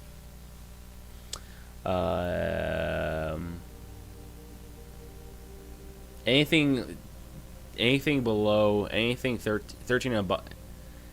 Anything Damn it. 13 and above. Damn it. His armor class is 13. Shoot, I got a frick. Okay. That sucks. Oh well. That's going to be 10, 11, 12, 13 points of damage to the draw, as I missed the other 2. All I right. may or may not have whiffed. I stepped on like his dead allies, and like as I stepped on, it kind of messed with my footing, so I missed the first 2, and then like I put my body into the last one. Ah! Yeah, it goes right through it. You see a tooth get knocked out of the side of his mouth and goes flying in the air. It's quite big. Hoorah. He goes, oh! It is now Teddy's turn. Teddy. Okay. So I'm going to move up to this guy. Yep. So I'm still within 10 feet of Carl. Yep. I'm going to first set off my cannon. So I think Carl got hit. So 5 temp HP. Okay. Unless you still have some. And then I'm going to first level inflict wounds on this guy in front of me. That's going to be a 22 to hit. That hits. For 7 necrotic damage. Okay. All right. Necrotic damage singes his arm. He screams in pain. He gets his axe up and gears his attention towards you, Nutmeg. Hey. Hello there. That's my turn. All right. It's now his turn. That's an. As he goes for a hit against you, he loses his footing and falls falls in burning oil that was left over from the car. He takes. He's now prone and he takes 6 damage. He loses and he still has his axe in hand, but he rolled a natural 1. And I'll do it again. The next one is a archer shot against our good old friend Relics. The archer. Hit me with your best shot. 18. Hits. 23.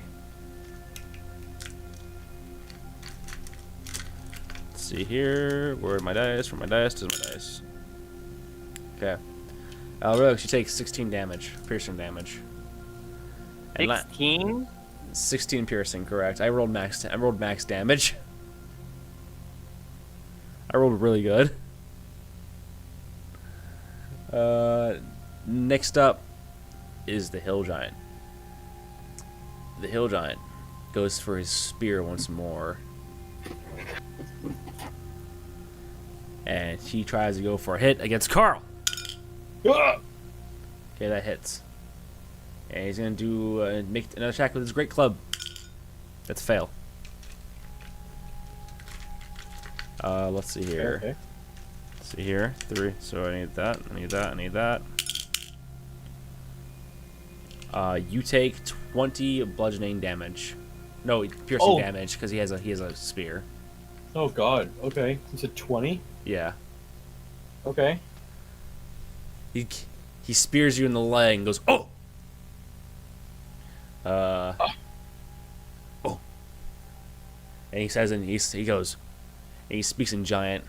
He says, it's kind of hectic and crazy right now, but he says the word baby.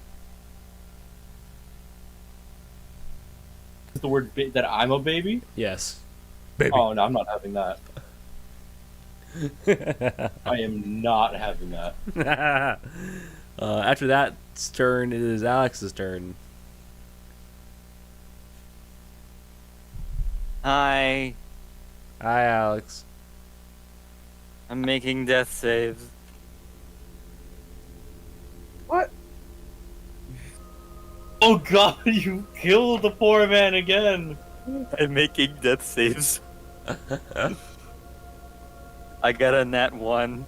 No. Oh. Oh no. Holy shit. Well, someone needs to help him. Oh, give me a minute. All right. After So, that, Alex is trying to Alex is trying to get a breath, but try and get that last breath. But you accidentally coughed on a bunch of blood. How do you stabilize again? Can you just heal to stabilize? Yeah. Yeah. like if you had, I don't know, healing word or something, that would work. Yeah, you know, someone with that kind of ability. I wondered who that would be. After that, after Alex's turn is Nick J's turn. Nick J. Okay, he's within 60 feet, so I'm gonna yell some words of encouragement. Like, hey, Relic, get up! What are you doing? Hey, get up! What are you doing? He gets 3 health. Sounds about right. I'm gonna roll over because I'm on the ground and say, "Did someone say something?" Yeah, it's me. Get up. Forehead. And my turn. All right. After that turn is Black Death's turn. Oh. Alright. I'm spitting out blood again. But I'm not having it, and I'm gonna go grapple this man. Oh, come on. All right. I'm gonna give him the gold on him. Who are you grappling? The hill giant. Okay. All right. I'll go ahead and see the strength. Let's see the battle of the strength. Alright, he's gotta beat a 25.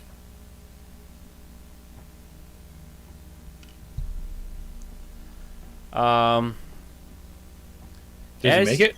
As you guys go for an epic rumble against one another, the hill giant's foot slips, and he goes right into the perfect choke hold for you. So now And- he's also prone? Yes, and you're able to get one opportunity to attack against him. Oh. I've been waiting for this. Alright, max damage 15. Okay. I'm assuming you knee him and knee him or something like that. What do you do? Right in the stomach. A kidney shot. I deal him a kidney shot.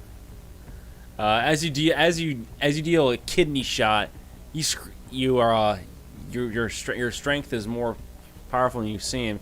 It goes right through him, like Superman when he punches the Joker, and he just screams in agony and faints, and is now. I want to repeat to him the word where he said "baby," so I was like, "Baby, baby," like that. Baby, baby, baby. Oh. Oh, baby, baby, baby. Oh. It's like they're saying, baby, baby, baby. And I'm over here going,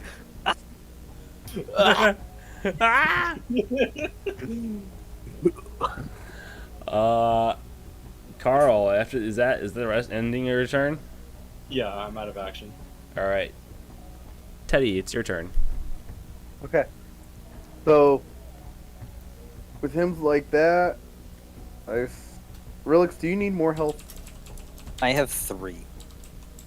Better than nothing. Solid point. So I will healing word also. And oh wait, did you just healing word him, or did everyone get healing word? I only healing world Alex. I mean, Relix.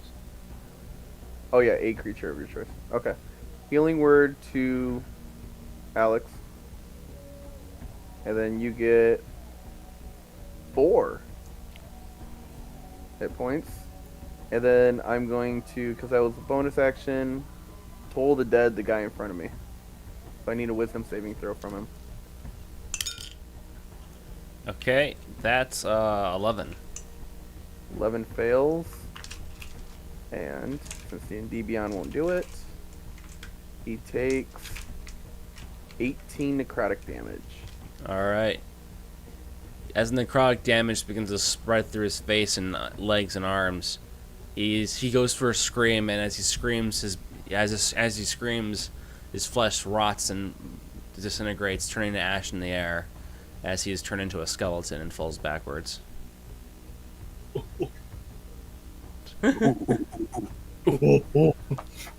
I will then take my movement so I can get 30 feet and move here. End of my turn. All right. After that mess of disintegration, it's my turn. The archer Is dead. you see the archer just he just looks up at Carl, and you see him take the bow and arrow and just puts it towards his feet and shoots himself in the head. No, that's too dark. Wait, isn't the archer the one that just died from necrotic damage? No, that's the berserker. Oh. No, the archer's going to try and go for a short sword against you, Carl, going, ah! Come on, I'll bite your limbs off. He misses. Come on! He misses again. I just kind of like flick his weapon away. All right, he holds his hands up in the air and goes, mercy. You Please, don't have to show mercy. I please. wish to grab him by the neck. You do so? And then I wish to slam him down. All right. Make a strength saving throw. Make a strength check. Strength check? Okay. Yeah, strength check. That's 23. As you slam him down on the ground, it knocks him unconscious. The ground cracks below him a little bit. He is now passed the fuck out. Out of the shadows approach. Carl. Out of the shadows approaches Sven the Younger, and Gol. Gol approaches you the bag and goes, "Oh my God, you guys look so rough. Here, I have several potions. I had to ask a big friend for a favor. I had to raid the shop and leave an IOU note, but it doesn't matter." He goes, "I got you all. How many are you guys? There's 4 of you guys. I got you all each a superior healing potion." Oh. The second he gives it to me, I'm chugging it. Why waste it now? I think we're done. He looks at you, and as he's giving you the potion, he goes, "No, we have to go through the mountain. Remember?" Oh. Carl. Carl. Short rest? The city is... He looks at you and goes, "The city's... We gotta get out of here." Can we all huddle together real quick? Sure. Like, just get everyone near me? Carl. And everyone gets 7 temp HP. Carl! I I feel the power. Wait, I still have 10, so I'm keeping 10. Well, that's fine. It's just, whenever I get the chance, I just try to give Yeah. you guys it. Understandable. All right. Changing up the map Yeah. here. By the way, guys, if you want to watch the stream, I'm now getting the habit of using screen 2 and not show off my stuff. Oh, Great. Yeah. that's good. I know now your face is really big. Yeah. All right. I'm gonna need to use gonna need to get a token. Anyway, how's the first fight, guys? Great. I'm pretty easy. Good. Oh, that's Carl, cool. Well, to art. get all beat up, but besides that. Carl! So, because of that healing potion, I am now at full health. Yeah. What kind of healing potion is it, by the way? Superior. Superior. A superior. I will take that one as well. It is Alright. 8d8. 8d8? Or sorry, 8d4 plus 8. Okay, 8d4 plus 8. Okay, I can. I like the 8d8 one better. Yeah, so do I. All right. I'm hoping we're making a special appearance tonight. Oh, come on. It's not letting me keep it. Damn it. All right. Yes, this is perfect. All right, cool. You guys ready to continue? Yeah. All right. Yep. As you guys are traversing through the city, you see several of the mountain doorways leading to the mountain close. You see one of the storm. You see a stone giant holding down the door. He looks down upon you all and goes,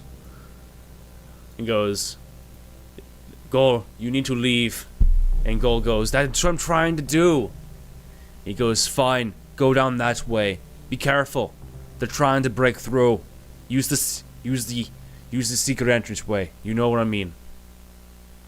We shall nick like a tree and leaf. And as you guys start going through the cave, you find yourself in a interesting situation. You're in what appears to be a large part of the cave, and the cave looks like it's been carved by hand. Not by hand, but something. You approach, and the water is dripping on the ground, and it is quiet. And out of the darkness, as you're moving, you see a figure approach. He stands up above and puts his hands on the rock above him, and almost like pushing clay, he's able to maneuver. He's able to use magic and push the rock and be able to make a larger entryway for himself. He's decked out in what appears to be a scout-like armor, but he appears to be very tall and ready to fight. Out of the darkness, you see is a stone giant, and he is ready for fight. Oh God! Wait, right away? He looks down upon you all and goes and speaks in giant.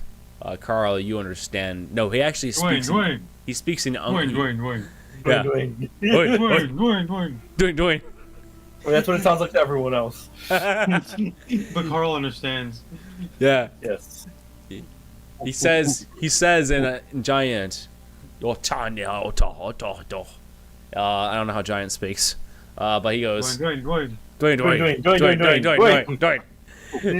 What does Carl understand?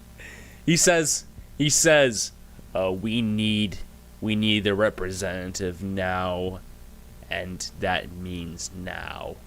Leave and go. Leave him with me.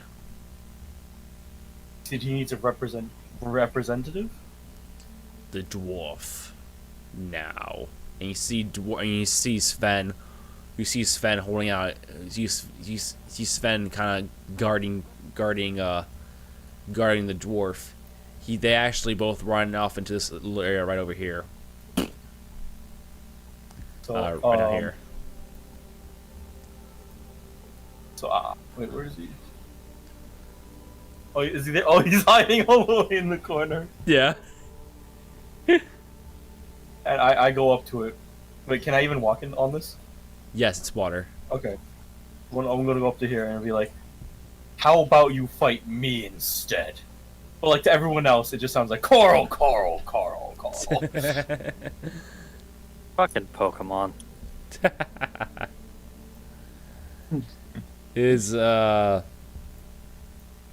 He steps back from you all and he steps back and turns around, and almost like he's making a giant snowball, he actually holds up a giant boulder and goes, "There's a reason why I'm called Dwayne The Rock Johnson. Do you smell what I'm cooking? Anyway, roll initiatives. Ready? I got a 15. 19. 11. I'm hoping for anything other than a nat 1 like last time. Nat 2? You know what? You rolled a nat 1. I said you were gonna die. Don't worry, I'm the one rolling all the nat ones tonight. I have a 10. Not bad. Okay. How about no? So 20. Who rolled 20? 25. I got a 19. Okay. 15 and 19. 19. 16. Black Death. 15. Oh, 15. Teddy, what'd you roll? 11. Alex. 10. Okay. Okay. It is Nick J's turn first. What do I even do, bro? First of all, what is it? What is this entire? Is it like a body of water? Can I step in this? Yeah, you can. You can. Yeah. What, do I get slow? Is it slow terrain? I would say it's like maybe half movement speed. It's slow. Yeah, it's slow terrain. Yeah. You know what? I'm just gonna roll. Actually, this is what we're gonna say. With Carl's height, it doesn't bother him because he's big enough. But with you, it is a half terrain. Let's see. Carl.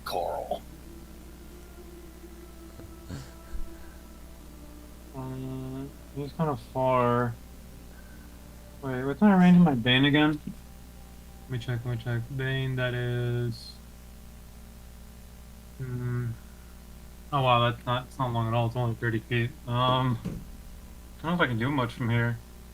You have to be right here to even use it. Okay, my command spell is 60 feet. I really hope this works. You said Dwayne is in the middle of picking up a rock, right? Yeah, Something like he's holding a rock in his hand. Yeah. Okay, I'm gonna try to use the command spell and tell him to drop. Okay. What's the save? It's Wisdom save of 15. Okay, we'll say a 15. That fails. Yo! Let's Let's go! Wait, that means Nick, you can try to go grab that rock instead of him, and then use that to pummel him. I don't know. It looks Alright. like a really heavy rock. I'm powerful, but I'm not strong. Alright. Okay. Okay, sure. I mean, I am strong. You but, see I'm him. not- You see his eyes. You see his eyes widen, and he just lets go of the rock. It lands on his head, dealing 17 damage. Let's go! Most damage I've done all day. Most damage you've done was self-inflicted. Yeah. Yeah. He snarls, and he says in clown, "Ah, you makeup motherfucker." Did you just... Oh, and clown. That makes more Sorry. sense. He spoke to me in clown. Yeah, he spoke to you in clown. I can understand. It was yeah. personal. After that turn is unless you're doing anything else, Nick. What did he say in clown exactly? Sorry, he said in giant, you clown makeup motherfucker. Oh, okay. I was debating if I wanted to like smack talk him back also in clown speak. Yeah, clown speak. I like squeeze my nose. It's very disrespectful, by the way. He just kind of does the weird rock look when he's like smelling something. Like the, sorry, I just think it went, yeah, the eyebrow. Vine boom sound effect. After my turn. Black Death, your turn. Alright, I am going to go up to him. And then I'm going to recklessly attack. Use my last key point. Punch! I'm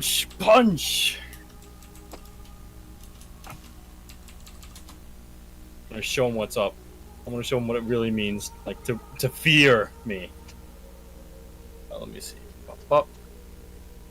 And then. Okay, so the first one's a 14. Second one's an 18. Yeah, Third one's DM. 22. Yeah. I have a question. So, Sorry.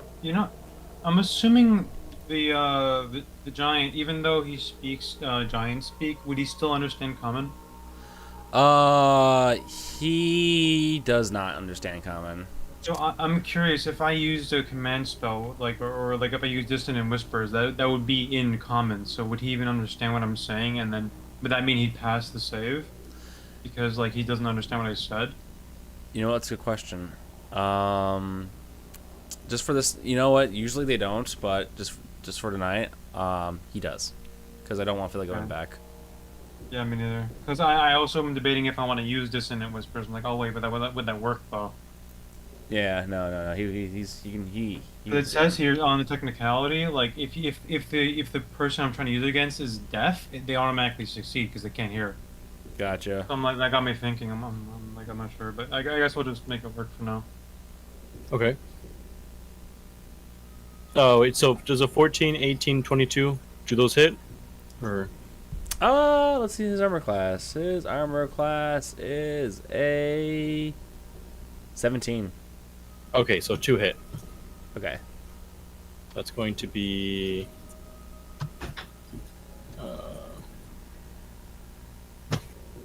that's 20 26 damage.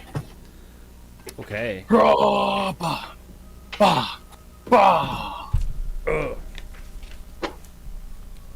First one misses, but the other 2 hit. All right. With a few punches, you're knocking the shit out of him. After that, is that your turn? Yeah, that's my turn. All right. After that, it is Teddy's turn. Teddy. Okay, so I'm gonna click the right thing. And then move over here. I should be... So I'm within 30 feet of him. Okay.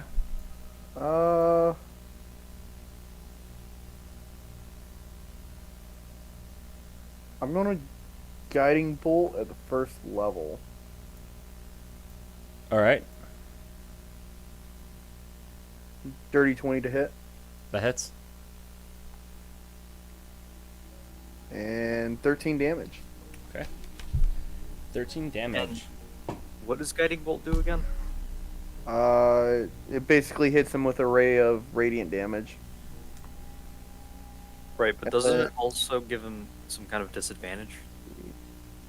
The next attack roll made against this target before the end of your next turn has advantage. Thanks to the mystical dim light glittering off the target until then. Wonderful. What did you do with glittering? He's now glowing, so whoever hits him next. Oh wait, who goes after me? I did. Yep. Hey, save your big boom. Save my big boom. Save your big boom. I got something special for you. Oh boy. Fucking hell. Okay. Then I'm just going to cast.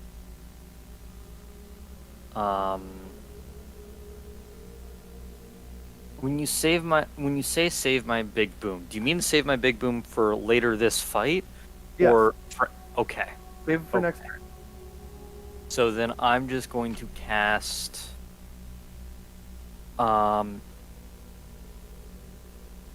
Chromatic Orb at the first level. How long does guiding? I mean, how long does the glow last for? The next attack. Okay. I will double check, but I believe it's just till the next attack. Yeah, the next attack. And I have advantage because of that, right? Correct. Okay, so am I correct to assume a 12 does not hit? It's not no. plus of 17. Now. Okay. Wonderful. I rolled a 4 and then I rolled a 5. Nice. You're doing better. I don't got shit. All right. Unfortunately, Alex, you're not hit. I think I am Wait, I hit? What? No, you do not hit. Oh, yeah. I am, however, going to move a little closer, so I'm going to move next to Nutmeg. Okay. Hi. Hi. All right. After your turn is now his turn. And his turn, he's gonna step off, Carl, and go into the wall, and the wall begins to morph around him, and you cannot see him. You do get an opportunity attack on him. Okay. You blended into the wall. What kind of man is this? I miss. All right. As he blends into the wall, you don't see him, and he appears from this side with a fresh new rock in his hand. And he aims this rather large rock at two individuals who are standing really close to each other. Ah, fuck. Oh. That's not good. All right. That I think I'm a bit too far to use my. 60 feet for healing word. that throw was Yeah, no. That was Not even healing word. I mean command spell. Oh. I'm too far. That was a 19 to hit. Fuck. Let me double check something. Okay. Yeah, 42 pieces of damage. I choose not to let that hit me. What? I have shield, so my AC becomes 21. Okay. Relix. You ready? Hi. Here we Well. go again.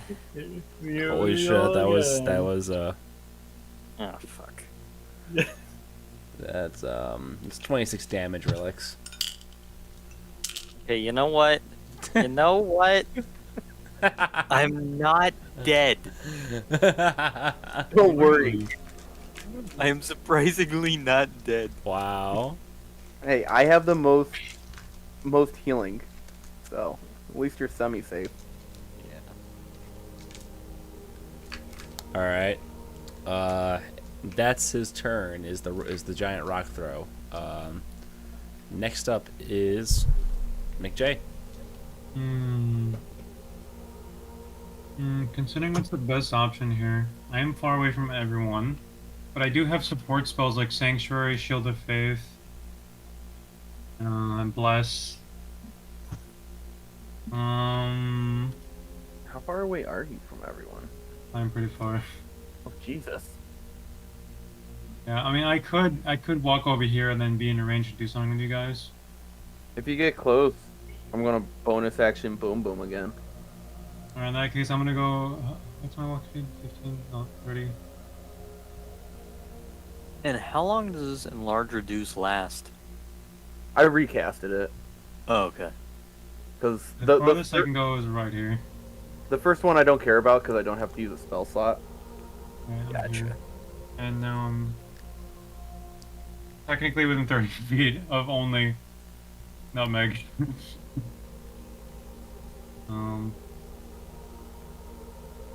So, I'm thinking.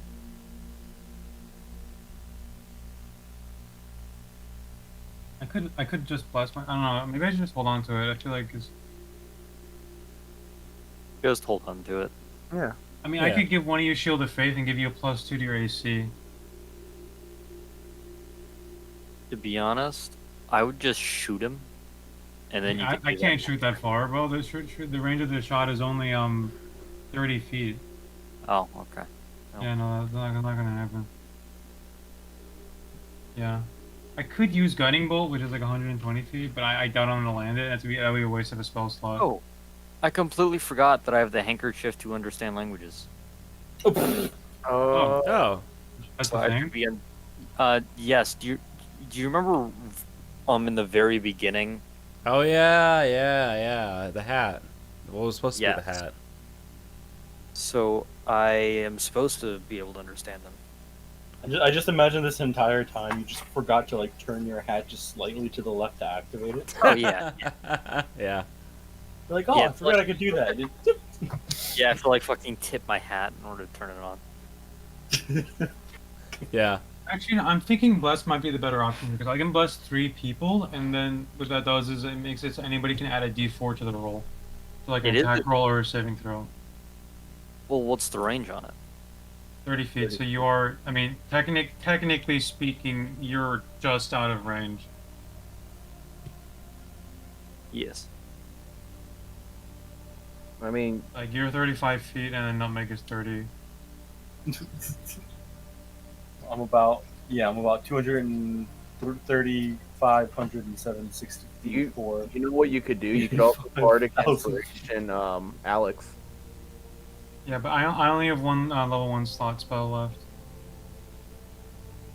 Bardic Inspiration doesn't take a spell slot. Wait, you're right. Holy shit, you're right. And you can give it to the ones who need a save DC just to not get hit. Yeah. Hi. You're right. Okay, I'll do that then. Where's my Bardic Inspiration? Right, because you're a bard. I'm also a rogue, I'm also a cleric, and I'm a fighter. Nick, I think this is why you can't do much big boy damage. That's probably why I'm a jack of all trades, master of none. I can't do any damage, but I at least heal. What's the range of Bardic Inspiration? 60 foot. Okay, then yeah, I'm gonna choose. Who wants the Bardic Inspiration? I say give it to Alex. Me, please. Alex, take my Bardic Inspiration. What do you say? Like, you can do it.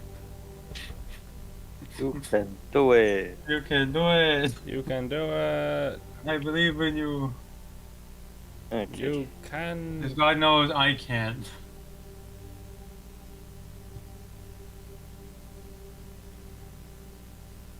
Okay. Thank you. All right. I know I'm getting sleepy too. We're getting there. Yeah. All right. After Nick J's turn, it's Black Death's turn. Black Death. What? Your turn. Okay. Yep. Alright. Carl! I'm going to just casually walk over to him. Can you make it? Oh yeah. Yeah, yeah. I have 50 feet. Ooh. Okay. Carl. You're not getting away this time, and I'm gonna try to grapple him. Okay. Every single time I think, oh yeah, I'll cast Lightning Bolt. Grapples. I mean, Yeah. you could still lightning bolt him while he's grappling. Oh yeah, but it'll also hit Carl. Alright, he has to beat a 17. He fails. Carl! Bruh! And now he's now grappled. All right. He is ground grappled. I don't think I can use my bonus action to unarmed strike, right? Whenever you use the attack action with an unarmed strike. Yeah, I don't think that counts. Anyway, yep, that's my turn. You know, I really kind of wish I didn't give you guys the healing potions. Like I shouldn't have. I shouldn't have. This would have been so much more tense. I appreciate it. Thank you. Anyway, it's Teddy's turn. Okay. I mean, when you say it would have been so much more intense, you mean I'd be dead again? That's true. You would be dead again. Yes. Lovely. 8 fucking health. My. Okay. So, action, use my channel divinity, and then bonus action, 8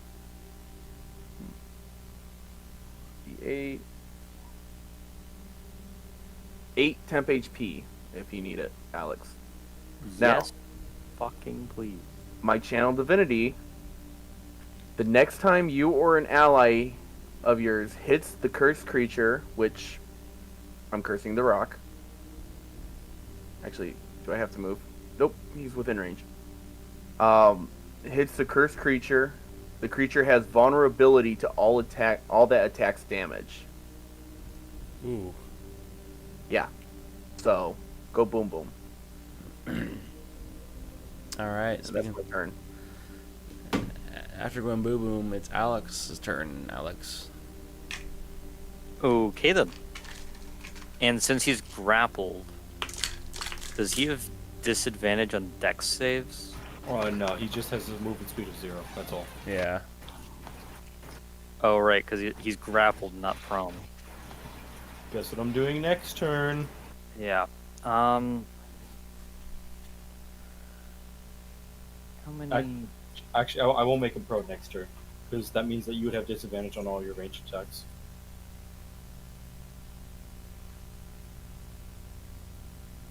Okay, so I think what I'm gonna do is I'm going to cast Chromatic Orb at the 3rd level. Okay.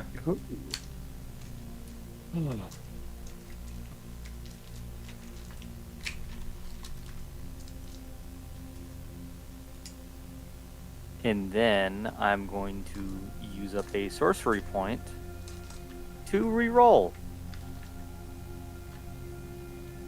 Don't forget Bardic Inspiration.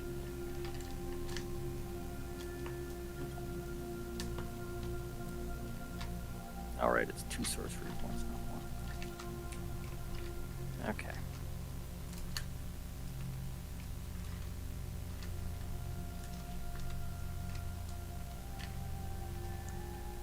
That is not much better.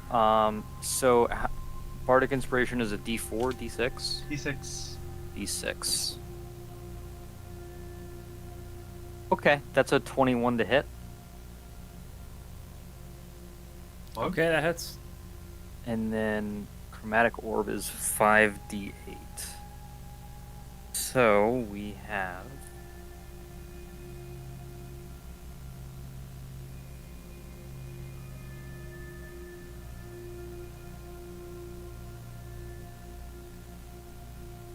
I'm sorry, Alex. What'd you say?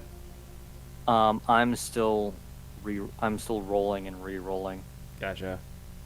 'Cause I am rolling like shit. But I'm out of sorcery points, so I can't do that. So, I do a big fat measly 16 lightning damage. Okay. Free vulnerabilities and all that. Yeah. All right. Vulnerability is what? Double damage? Say again? Vulnerability. That's what? Double damage? I think so. Okay. Yeah. And it's now my turn. So, even though he's grappled, he's going to go ahead and try and get some room with you, Carl, and use his Great Club against you. Well, he can try, That's a 19. and he can succeed. That's a 23. Oh lord, okay. So his Great Club. Should I be worried? That's, maybe. It's from Tower Roll.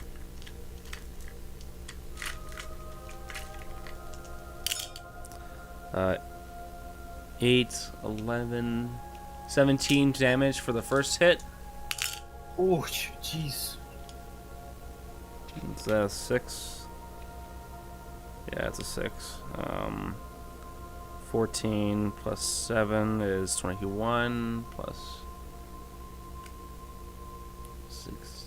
27 damage, both bludgeoning. Oh my lord! He gets a good enough. He gets a good enough space from you, and takes his club, and speaks in giant and goes, "Hey," then smacks you in the head with it twice. Oh. I'm holding firm. After that, and it's an action to try and break out. I'm assuming too. Yeah. It costs an action to break out. Yeah. All right. In that case, he's gonna go ahead and try and deal with you. That's gonna be his turn. Nick J's turn. Nick J. I guess I'll walk over here and get close. I mean, closer. And then, what do I do here? How's Dwayne looking? Dude's looking pretty all right. He's about he's seen better days. Okay, I don't really have a good shot on him either, so there's not really much I can do. He's still grappled, right? Yes. Yeah. Mm, So he can't move. Although technically, if you can make him prone, then he'll have no movement at all, and then I would have advantage. I could on at that least try using command spell. grovel. Because I could try. I mean, I only got one slot left, but might as well. It's worth a try. I'll cast command spell. Wisdom save of 15. To grovel. Wisdom save 15. Yes. When you tell him to grovel, he not only fails it, but when he falls on the ground, well, I guess he's being held is the thing from. You know what? This is what we're gonna do. He tries to grovel and he goes on the ground and Black Death, he kind of does so in a way that gives you a perfect opportunity to get a good attack in. Go. I'm rolling a lot once Opportunity to tonight. grovel. Yeah, I'm rolling a Do lot I get once advantage tonight. because he's? Do I get advantage because he's prone now? Yes. All right, Where is my dice? I lost my dice. And we're fucking him up. let's go. That's a 25 to hit. That hits. Okay. Alright, where'd my die go? 13 punching damage. Ooh. 13 punching damage, huh? Mm-hmm. I have no idea where my die went. I will find. Oh, there it is. Yeah. Alright.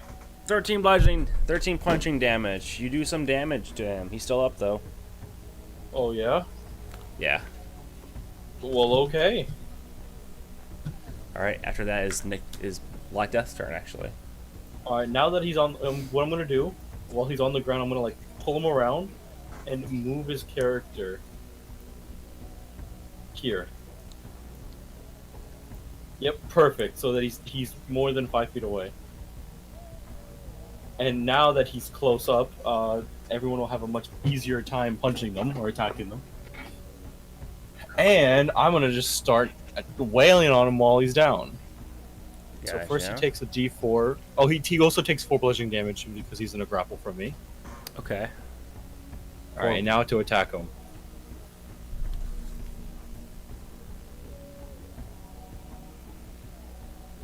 Because he's on the floor, I get advantage. So first one hits. Second one hits. And then that's 15 plus 8 plus